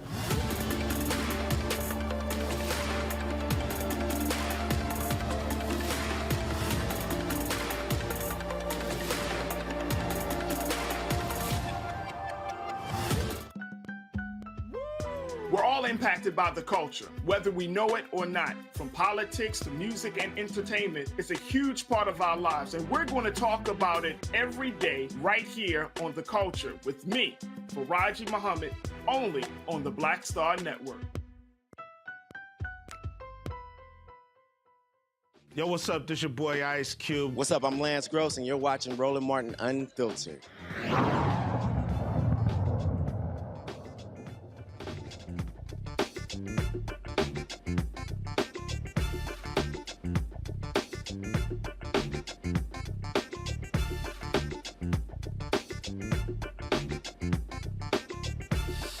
All right, y'all. I have tried my best to just.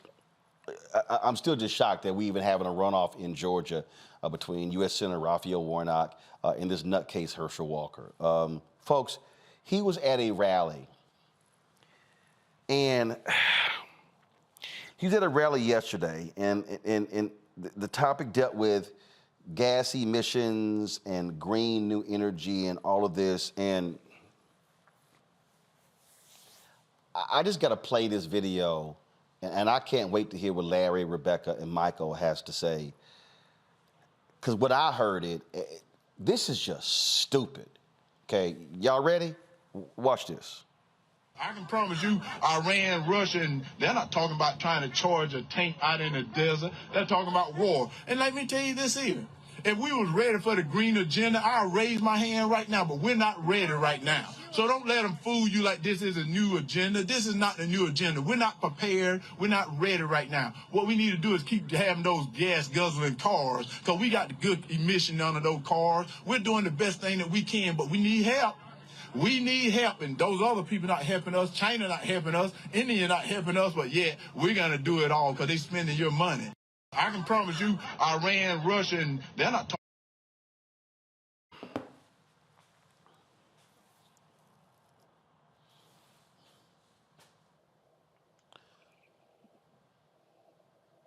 We've got the good. I'm going to play that again because I think some of y'all thought I was joking. Y'all, this is not an SNL skit. This is not an actor portraying Herschel Walker as if he's a Fat Albert character. This is literally Herschel Walker speaking at a rally. No lie, y'all.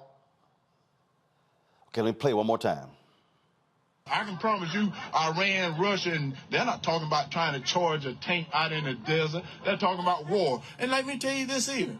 If we was ready for the green agenda, I'll raise my hand right now, but we're not ready right now. So don't let them fool you like this is a new agenda. This is not the new agenda. We're not prepared. We're not ready right now. What we need to do is keep having those gas guzzling cars, because we got the good emission under those cars. We're doing the best thing that we can, but we need help.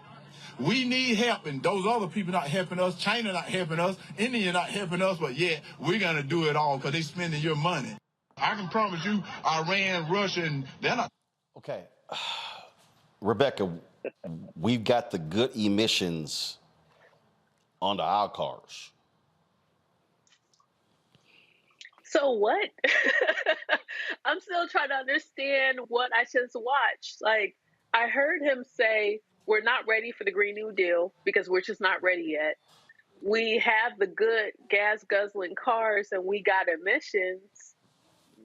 So far, okay, yeah, we do have these gas guzzling cars and we have emissions. But I don't understand the point here. Like, really, does he have family? Does he have friends? I would be so embarrassed. Like, next his week son is told us, Thanksgiving. why this fool running?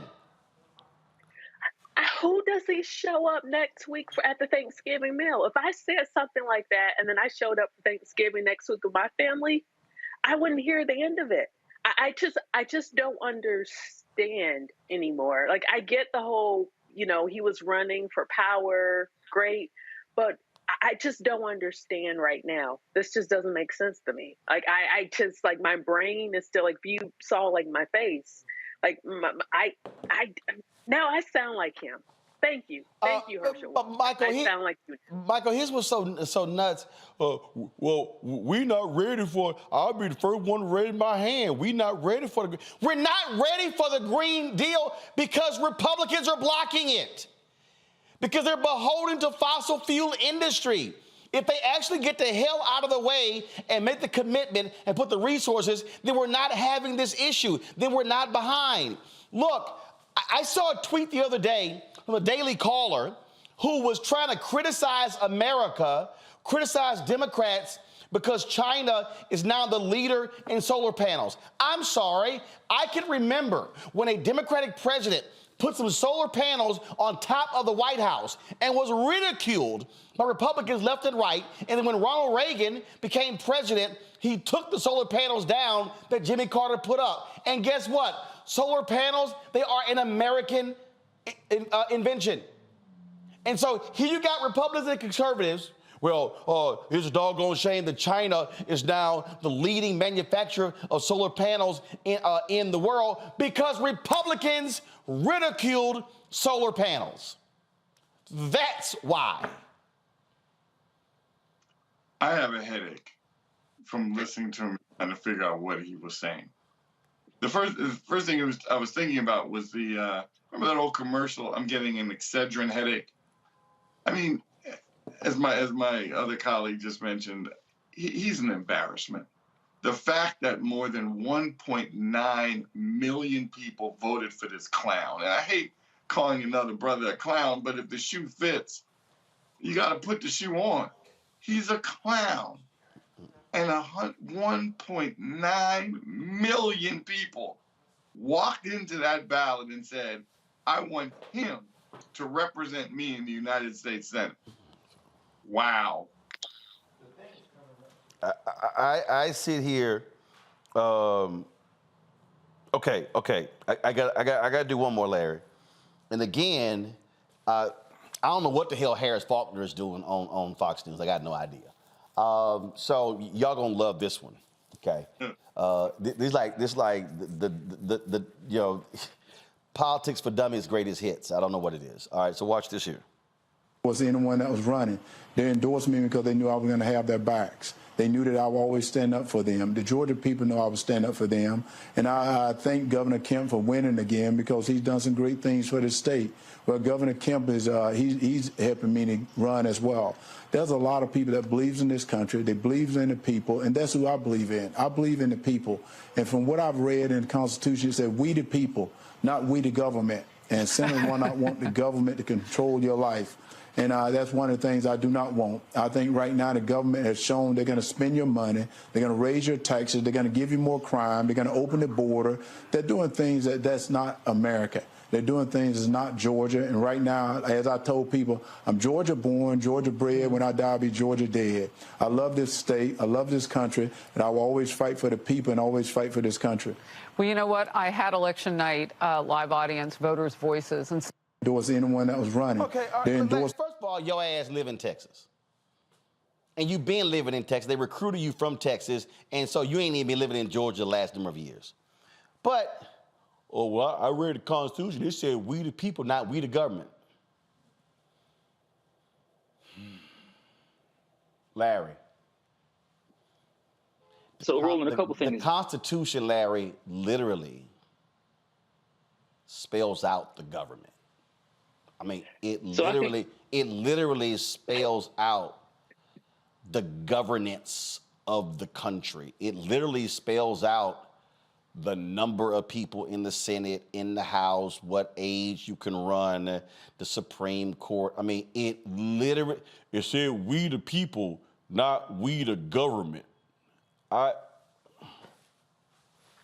Go ahead, man.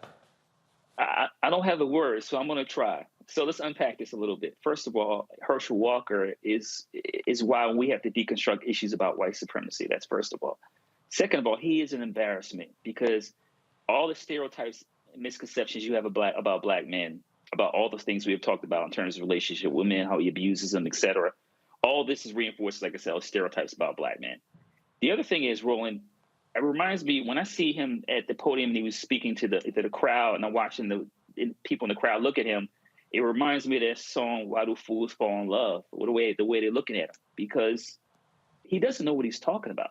To give an example, he said, instead of the Green New Deal, he said the Green Agenda. So I thought he was going to start talking about green eggs and ham or something like that, because from Dr. Seuss, because it's not the Green Agenda, right? So he can't even name policy positions properly. But it's overall an embarrassment. And I hope the folks of Georgia will elect brother Senator Warnock in a couple weeks. Just so all the people who are watching, I just want y'all to understand what the Constitution actually says when they invoke we the people. Go to my iPad, Henry. It says, we the people of the United States, in order to form a more perfect union, establish justice, ensure domestic tranquility, provide for the common defense, promote the general welfare, and secure the blessings of liberty to ourselves and our posterity, do ordain and establish this Constitution for the United States of America. The actual Constitution, y'all, lays out the government. It literally lays out, this is what the government is. The House, the Senate. Those laws the federal government does not control, the states control those. It lays out the Supreme Court. It lays out when we elect people. It lays out how we elect people. It lays out constitutional amendments. It literally spells out the government.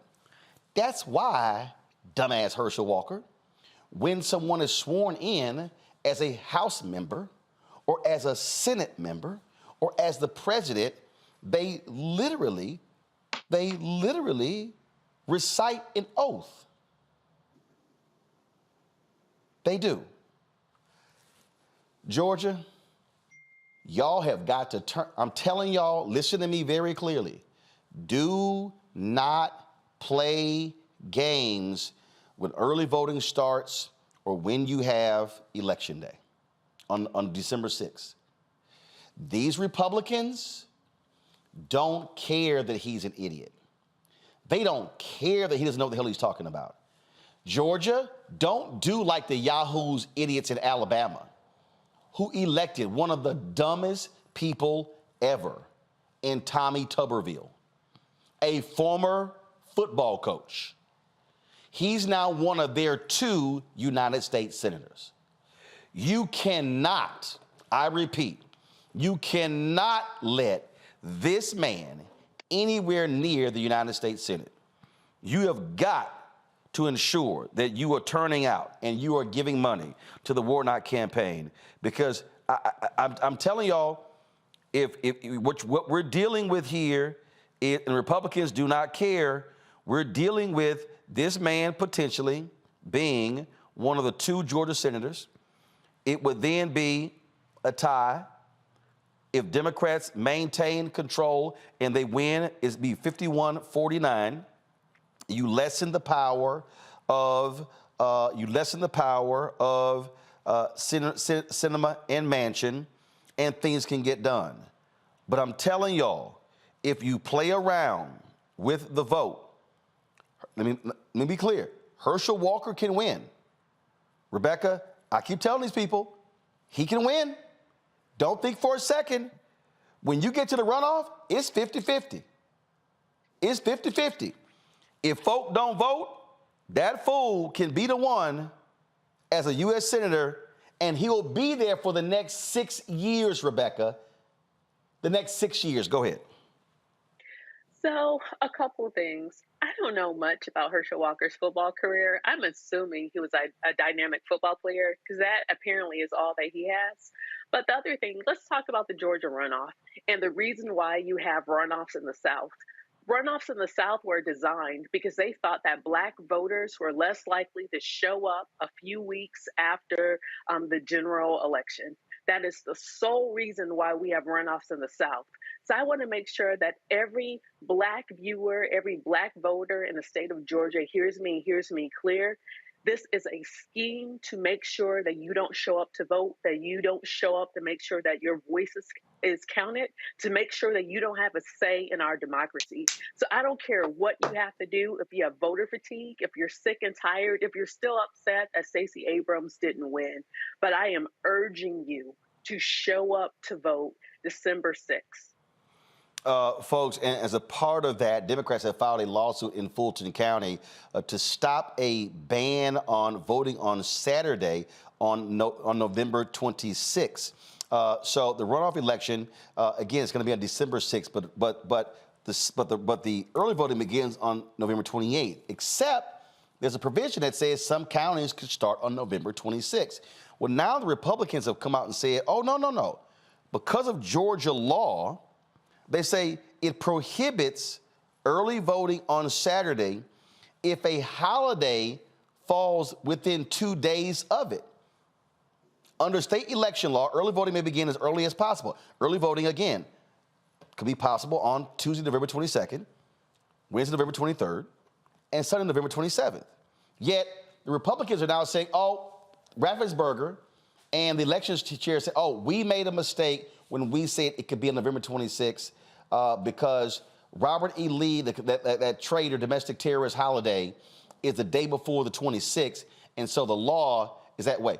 This, Michael, was by design by Republicans. See, this is what I keep trying to explain to people.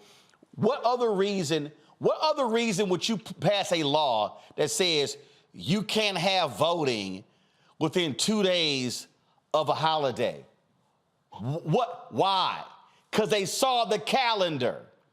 They don't want early voting on a weekend because they know folk are going to show up and more Democrats will show up.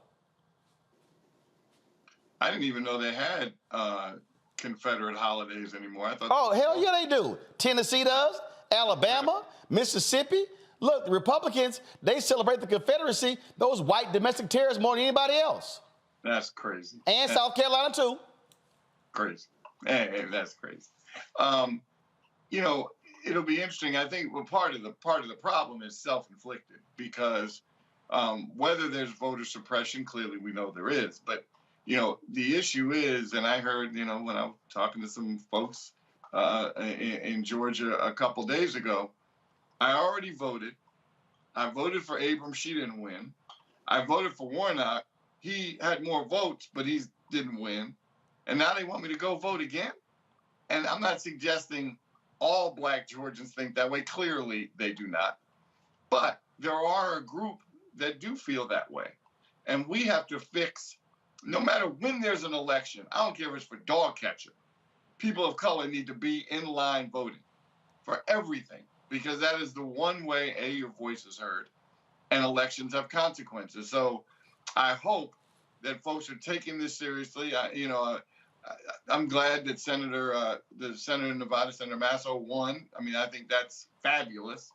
But the win also, I hope folks don't now feel a letdown in Georgia. Oh, we don't really need it. Doesn't matter. We kept the Senate. No, this is why what you mentioned, Roland, is exactly right. To balance out Machen and Sinema, we got to have that other seat. So it would be wonderful if folks got out and voted in Georgia. And Larry, I keep trying to tell people, don't play around with stupid. This was Tommy Tuberville running against Senator Doug Jones in Alabama, and this is Tommy Tuberville discussing the Voting Rights Act. Let me say it again, y'all. This is not an SNL skit. This is real. And this idiot is sitting in the United States Senate right now, representing Alabama, home of the Black Belt, the cradle, if you will, the cradle of voting rights. I'm setting up for y'all. So, y'all, this is real. Listen. The thing about the Voting Rights Act is, it's, you know, there's a lot of different things you can look at it as. You know, who's it going to help? You know, what direction do we need to go with it? I think it's important that everything we do, we keep secure. We keep an eye on it. It's run by our government, and it's run to the point that it's got structure to it. It's like education. I mean, it's got to have structure. Now, for some reason, we look at things to change, to think we're going to make it better, but we'd better do a lot of work on it before we make that change.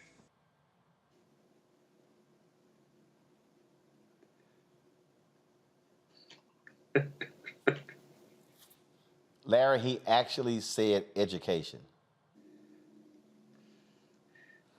Go ahead. Listen, please do not ask me to interpret what he was trying to say, because I have no idea what he was talking about.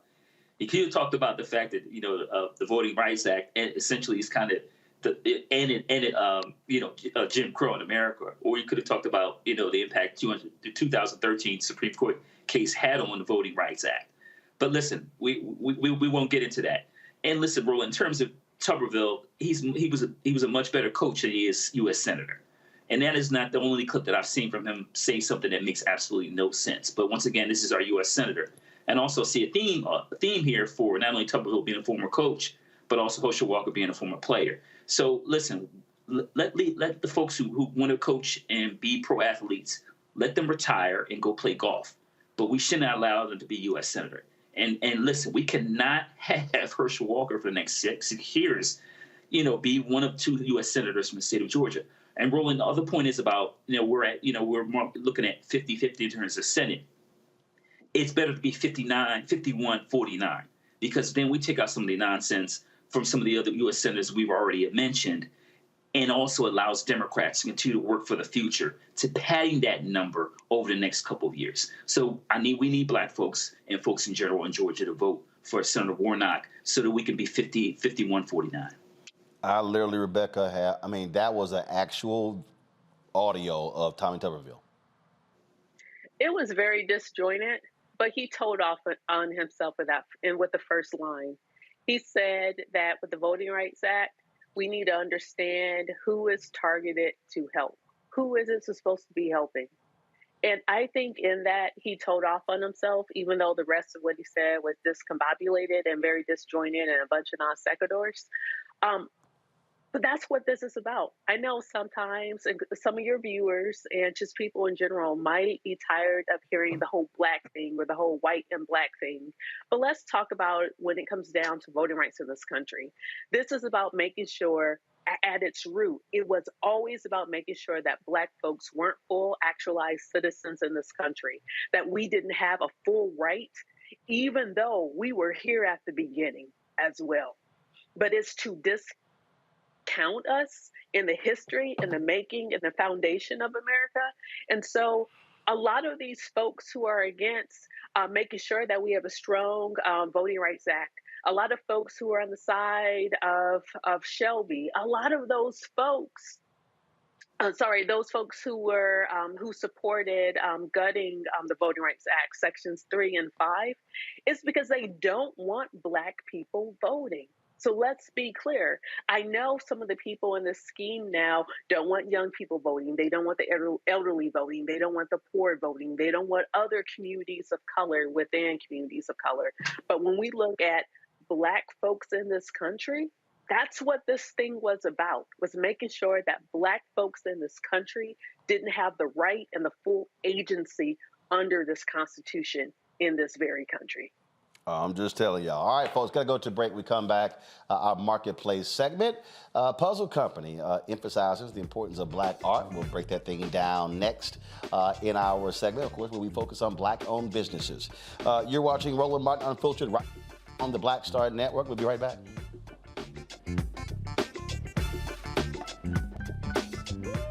We're all impacted by the culture, whether we know it or not. From politics to music and entertainment, it's a huge part of our lives, and we're going to talk about it every day right here on The Culture with me, Faraji Muhammad, only on the Black Star Network.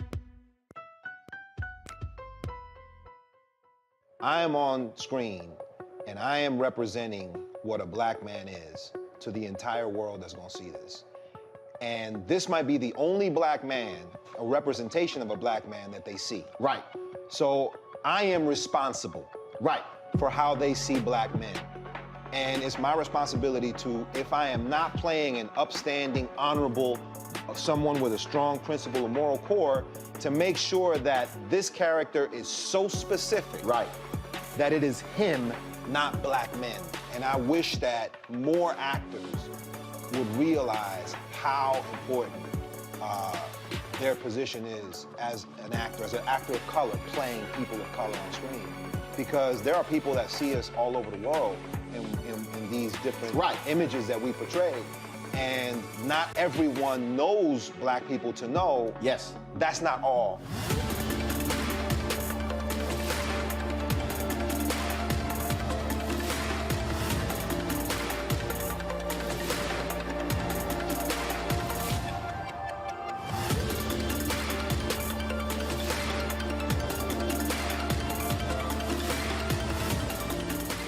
When you talk about Blackness and what happens in Black culture, you're about covering these things that matter to us, speaking to our issues and concerns. This is a genuine people-powered movement. There's a lot of stuff that we're not getting. You get it, and you spread the word. We wish to plead our own cause.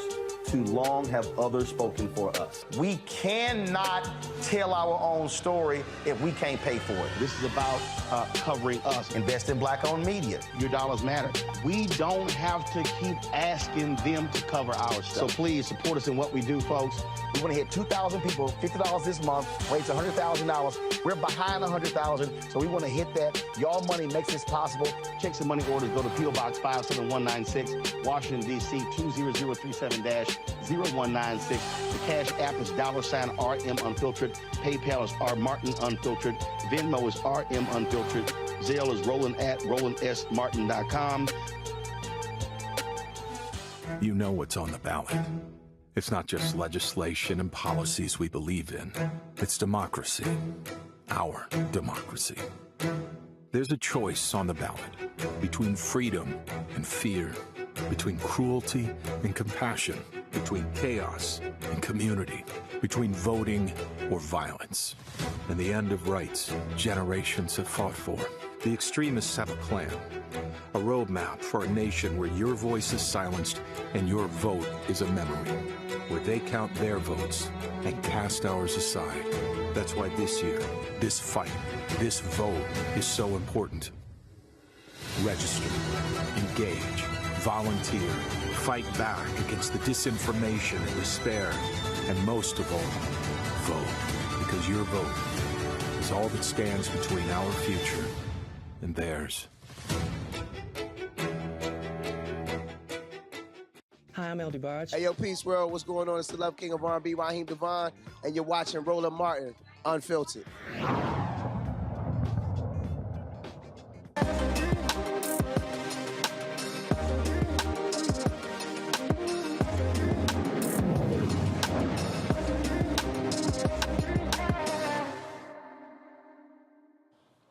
Of course, in our marketplace segment, we always are talking about black-owned businesses in terms of their products. Well, guess what? Today's guest deals with puzzles. That's right. Now, we've talked about puzzles before, but what they're doing is emphasizing black art as a part of that. Pretty cool, huh? When you think about that, it's a unique way to get people interested in the art. And guess what? Some $2 billion is spent every single year on puzzles. The company's called Dope Pieces Puzzle Company, and the firm's The Narrative of Black Lives. Chris Hale is the founder and CEO of Dope Pieces Puzzle. Joins us now from Atlanta. So where did the idea start from? Hey, well, I was a puzzler since I was 5 years old.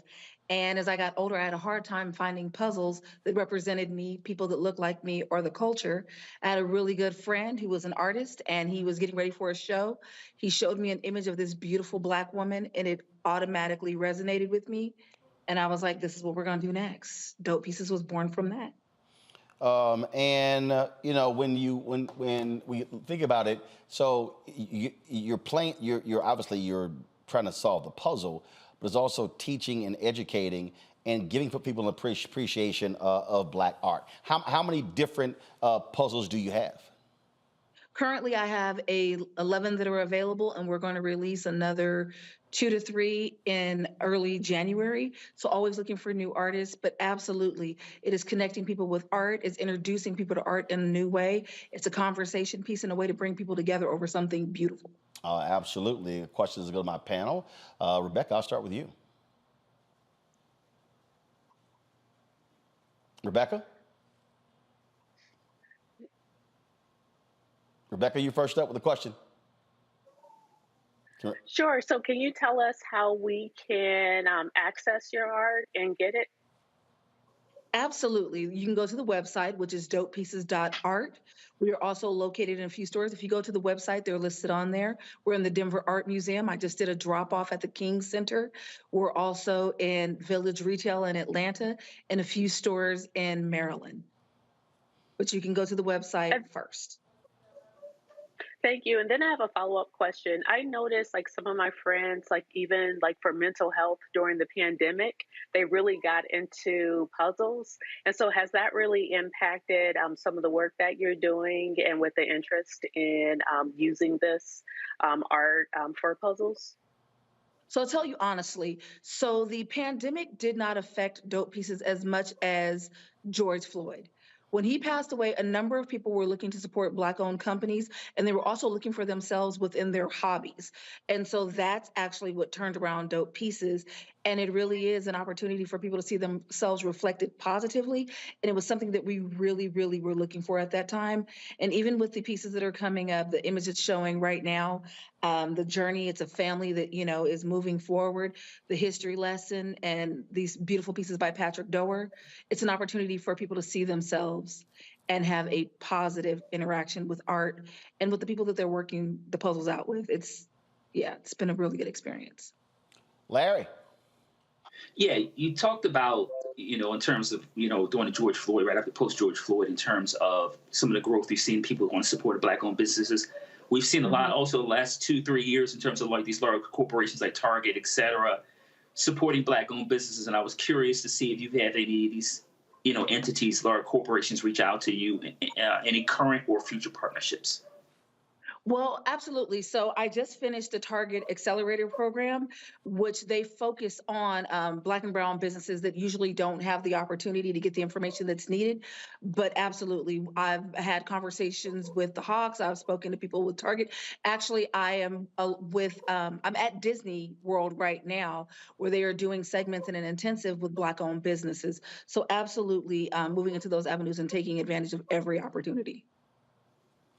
Michael. Ms. Hale, congratulations. Keep up the good work. Thank you. What did you say the website was again? It is dopepieces.art. Dopepieces.art. Dopepieces.art, yes. And then follow me on social media under Dope Pieces Puzzle Company or Dope Pieces. And I live in D.C. Where in Maryland are you located? I know it'll be on the website. So there's a store, Couples Tea. They have another location they just opened, and then Six. So it's listed on the website. So they're now in 4 locations in Maryland. Got it. Well, keep up the good work. The art looks wonderful. Thank you. And I'm so proud. So keep up the good work. Thank you. I appreciate it, and I appreciate the opportunity to speak with everybody today. All right, folks. Again, Dope Pieces Puzzle Company. Check it out. If you like to put together puzzles, here's a interesting way to do so, and also educating yourself and appreciating Black art. Thanks a lot. Thank you. I appreciate it. All right, folks, that is it for us. I am traveling to Las Vegas tomorrow for a conference. Monique Preston is going to be sitting in for me. I'll be here Thursday from Las Vegas, so look forward to that. Folks, don't forget, if you want to support us in what we do, download the Black Star Network app, available on all platforms: Apple phone, Android phone, Apple TV, Android TV, Roku, Amazon Fire TV, Xbox One, Samsung Smart TV. Also, you can support us by joining our Bring the Funk fan club. Your dollars make it possible for us to do what we do. With that segment, you see we feature every Tuesday Black-owned businesses. Every Monday, our Fit, Live, Win segment is, of course, dealing with the issues of health and wellness. And then, of course, Tech Talk is on Wednesdays. Education Matters is on Fridays. Plus, we have our floating segments, our Where's Our Money segment. Remember, you're also supporting this show and 5 other shows on the Black Star Network. And so it's a lot that you're getting for your donation, and so we certainly appreciate if you do. Send a check and money order to P.O. Box 57196, Washington, D.C. 20037-0196. Cash App is $RM Unfiltered. PayPal is R Martin Unfiltered. Venmo is RM Unfiltered. Zelle is Roland at RolandSMartin.com. Roland at RolandMartinUnfiltered.com. And be sure to get your copy of my book, White Fear: How the Browning of America is Making White Folks Lose Their Minds. Available at Ben Bella Books, Amazon, Barnes & Noble, IndieBound, Bookshop, Chapters, Books A Million, Target. You can also download the book on the app Audible, or you can order through your favorite Black bookstore. Again, to my panel, thank you so very much. Always glad to have y'all on the show. Thanks a bunch. Folks, that's it. I will see y'all tomorrow right here. Roland Martin Unfiltered, Black Star Network. Y'all know how we always end the show. Also, first of all, let me thank all of y'all for the birthday comments, text messages, videos. Appreciate all of that. And let me say this here, folks. I know a lot of people get caught up and they think, oh my goodness, people keep asking me what you do on your birthday. Let me actually show you this. Last night, of course, I went to the dinner that took place. It was held at the Four Seasons in Houston. It was honoring my man Chris Tucker, and so we had a great time with him. Dr. Ruth Simmons, the president of Prairie View A&M University, she gave Chris the President's Awards. They also, so he spoke to the students that day, and so they were there also celebrating. And so always good to see my man Chris. Great dinner last night, so congratulations on all that he has done for Prairie View A&M University, and Dr. Ruth Simmons, who's doing an amazing job. She steps down, retires in June as a president of Prairie View A&M University. So I appreciate her inviting me to that dinner. And so that's how I celebrated my birthday. And I tell folk, you don't have to you can party later. You don't have to do stuff on the day of your birthday. But we still get the work in. And so it was great to be in my hometown, Houston, seeing him, but also seeing my frat brother as well, the mayor of Houston, Texas, Sylvester Turner. We saw him as well there last night. So let me go ahead and give my man Sylvester, my alpha brother, just in case you are confused, Michael, how we do it. So we were all there, and let me see. I'll pull it up in a second. I'll find the photo and show it. Do I have it on this phone here? See, y'all, this is what happened. You got all these phones. And you're always getting them mixed up. So let me see here. If I can show y'all real quick. Let me go right here. All right, Roku. We got it. And so here is a photo of my man, Mayor Turner, with Chris Tucker. And here's a photo of him with Dr. Ruth Simmons as well. So glad to see everybody there. All right, y'all, that's it. I'll see y'all. Y'all take care. Holla!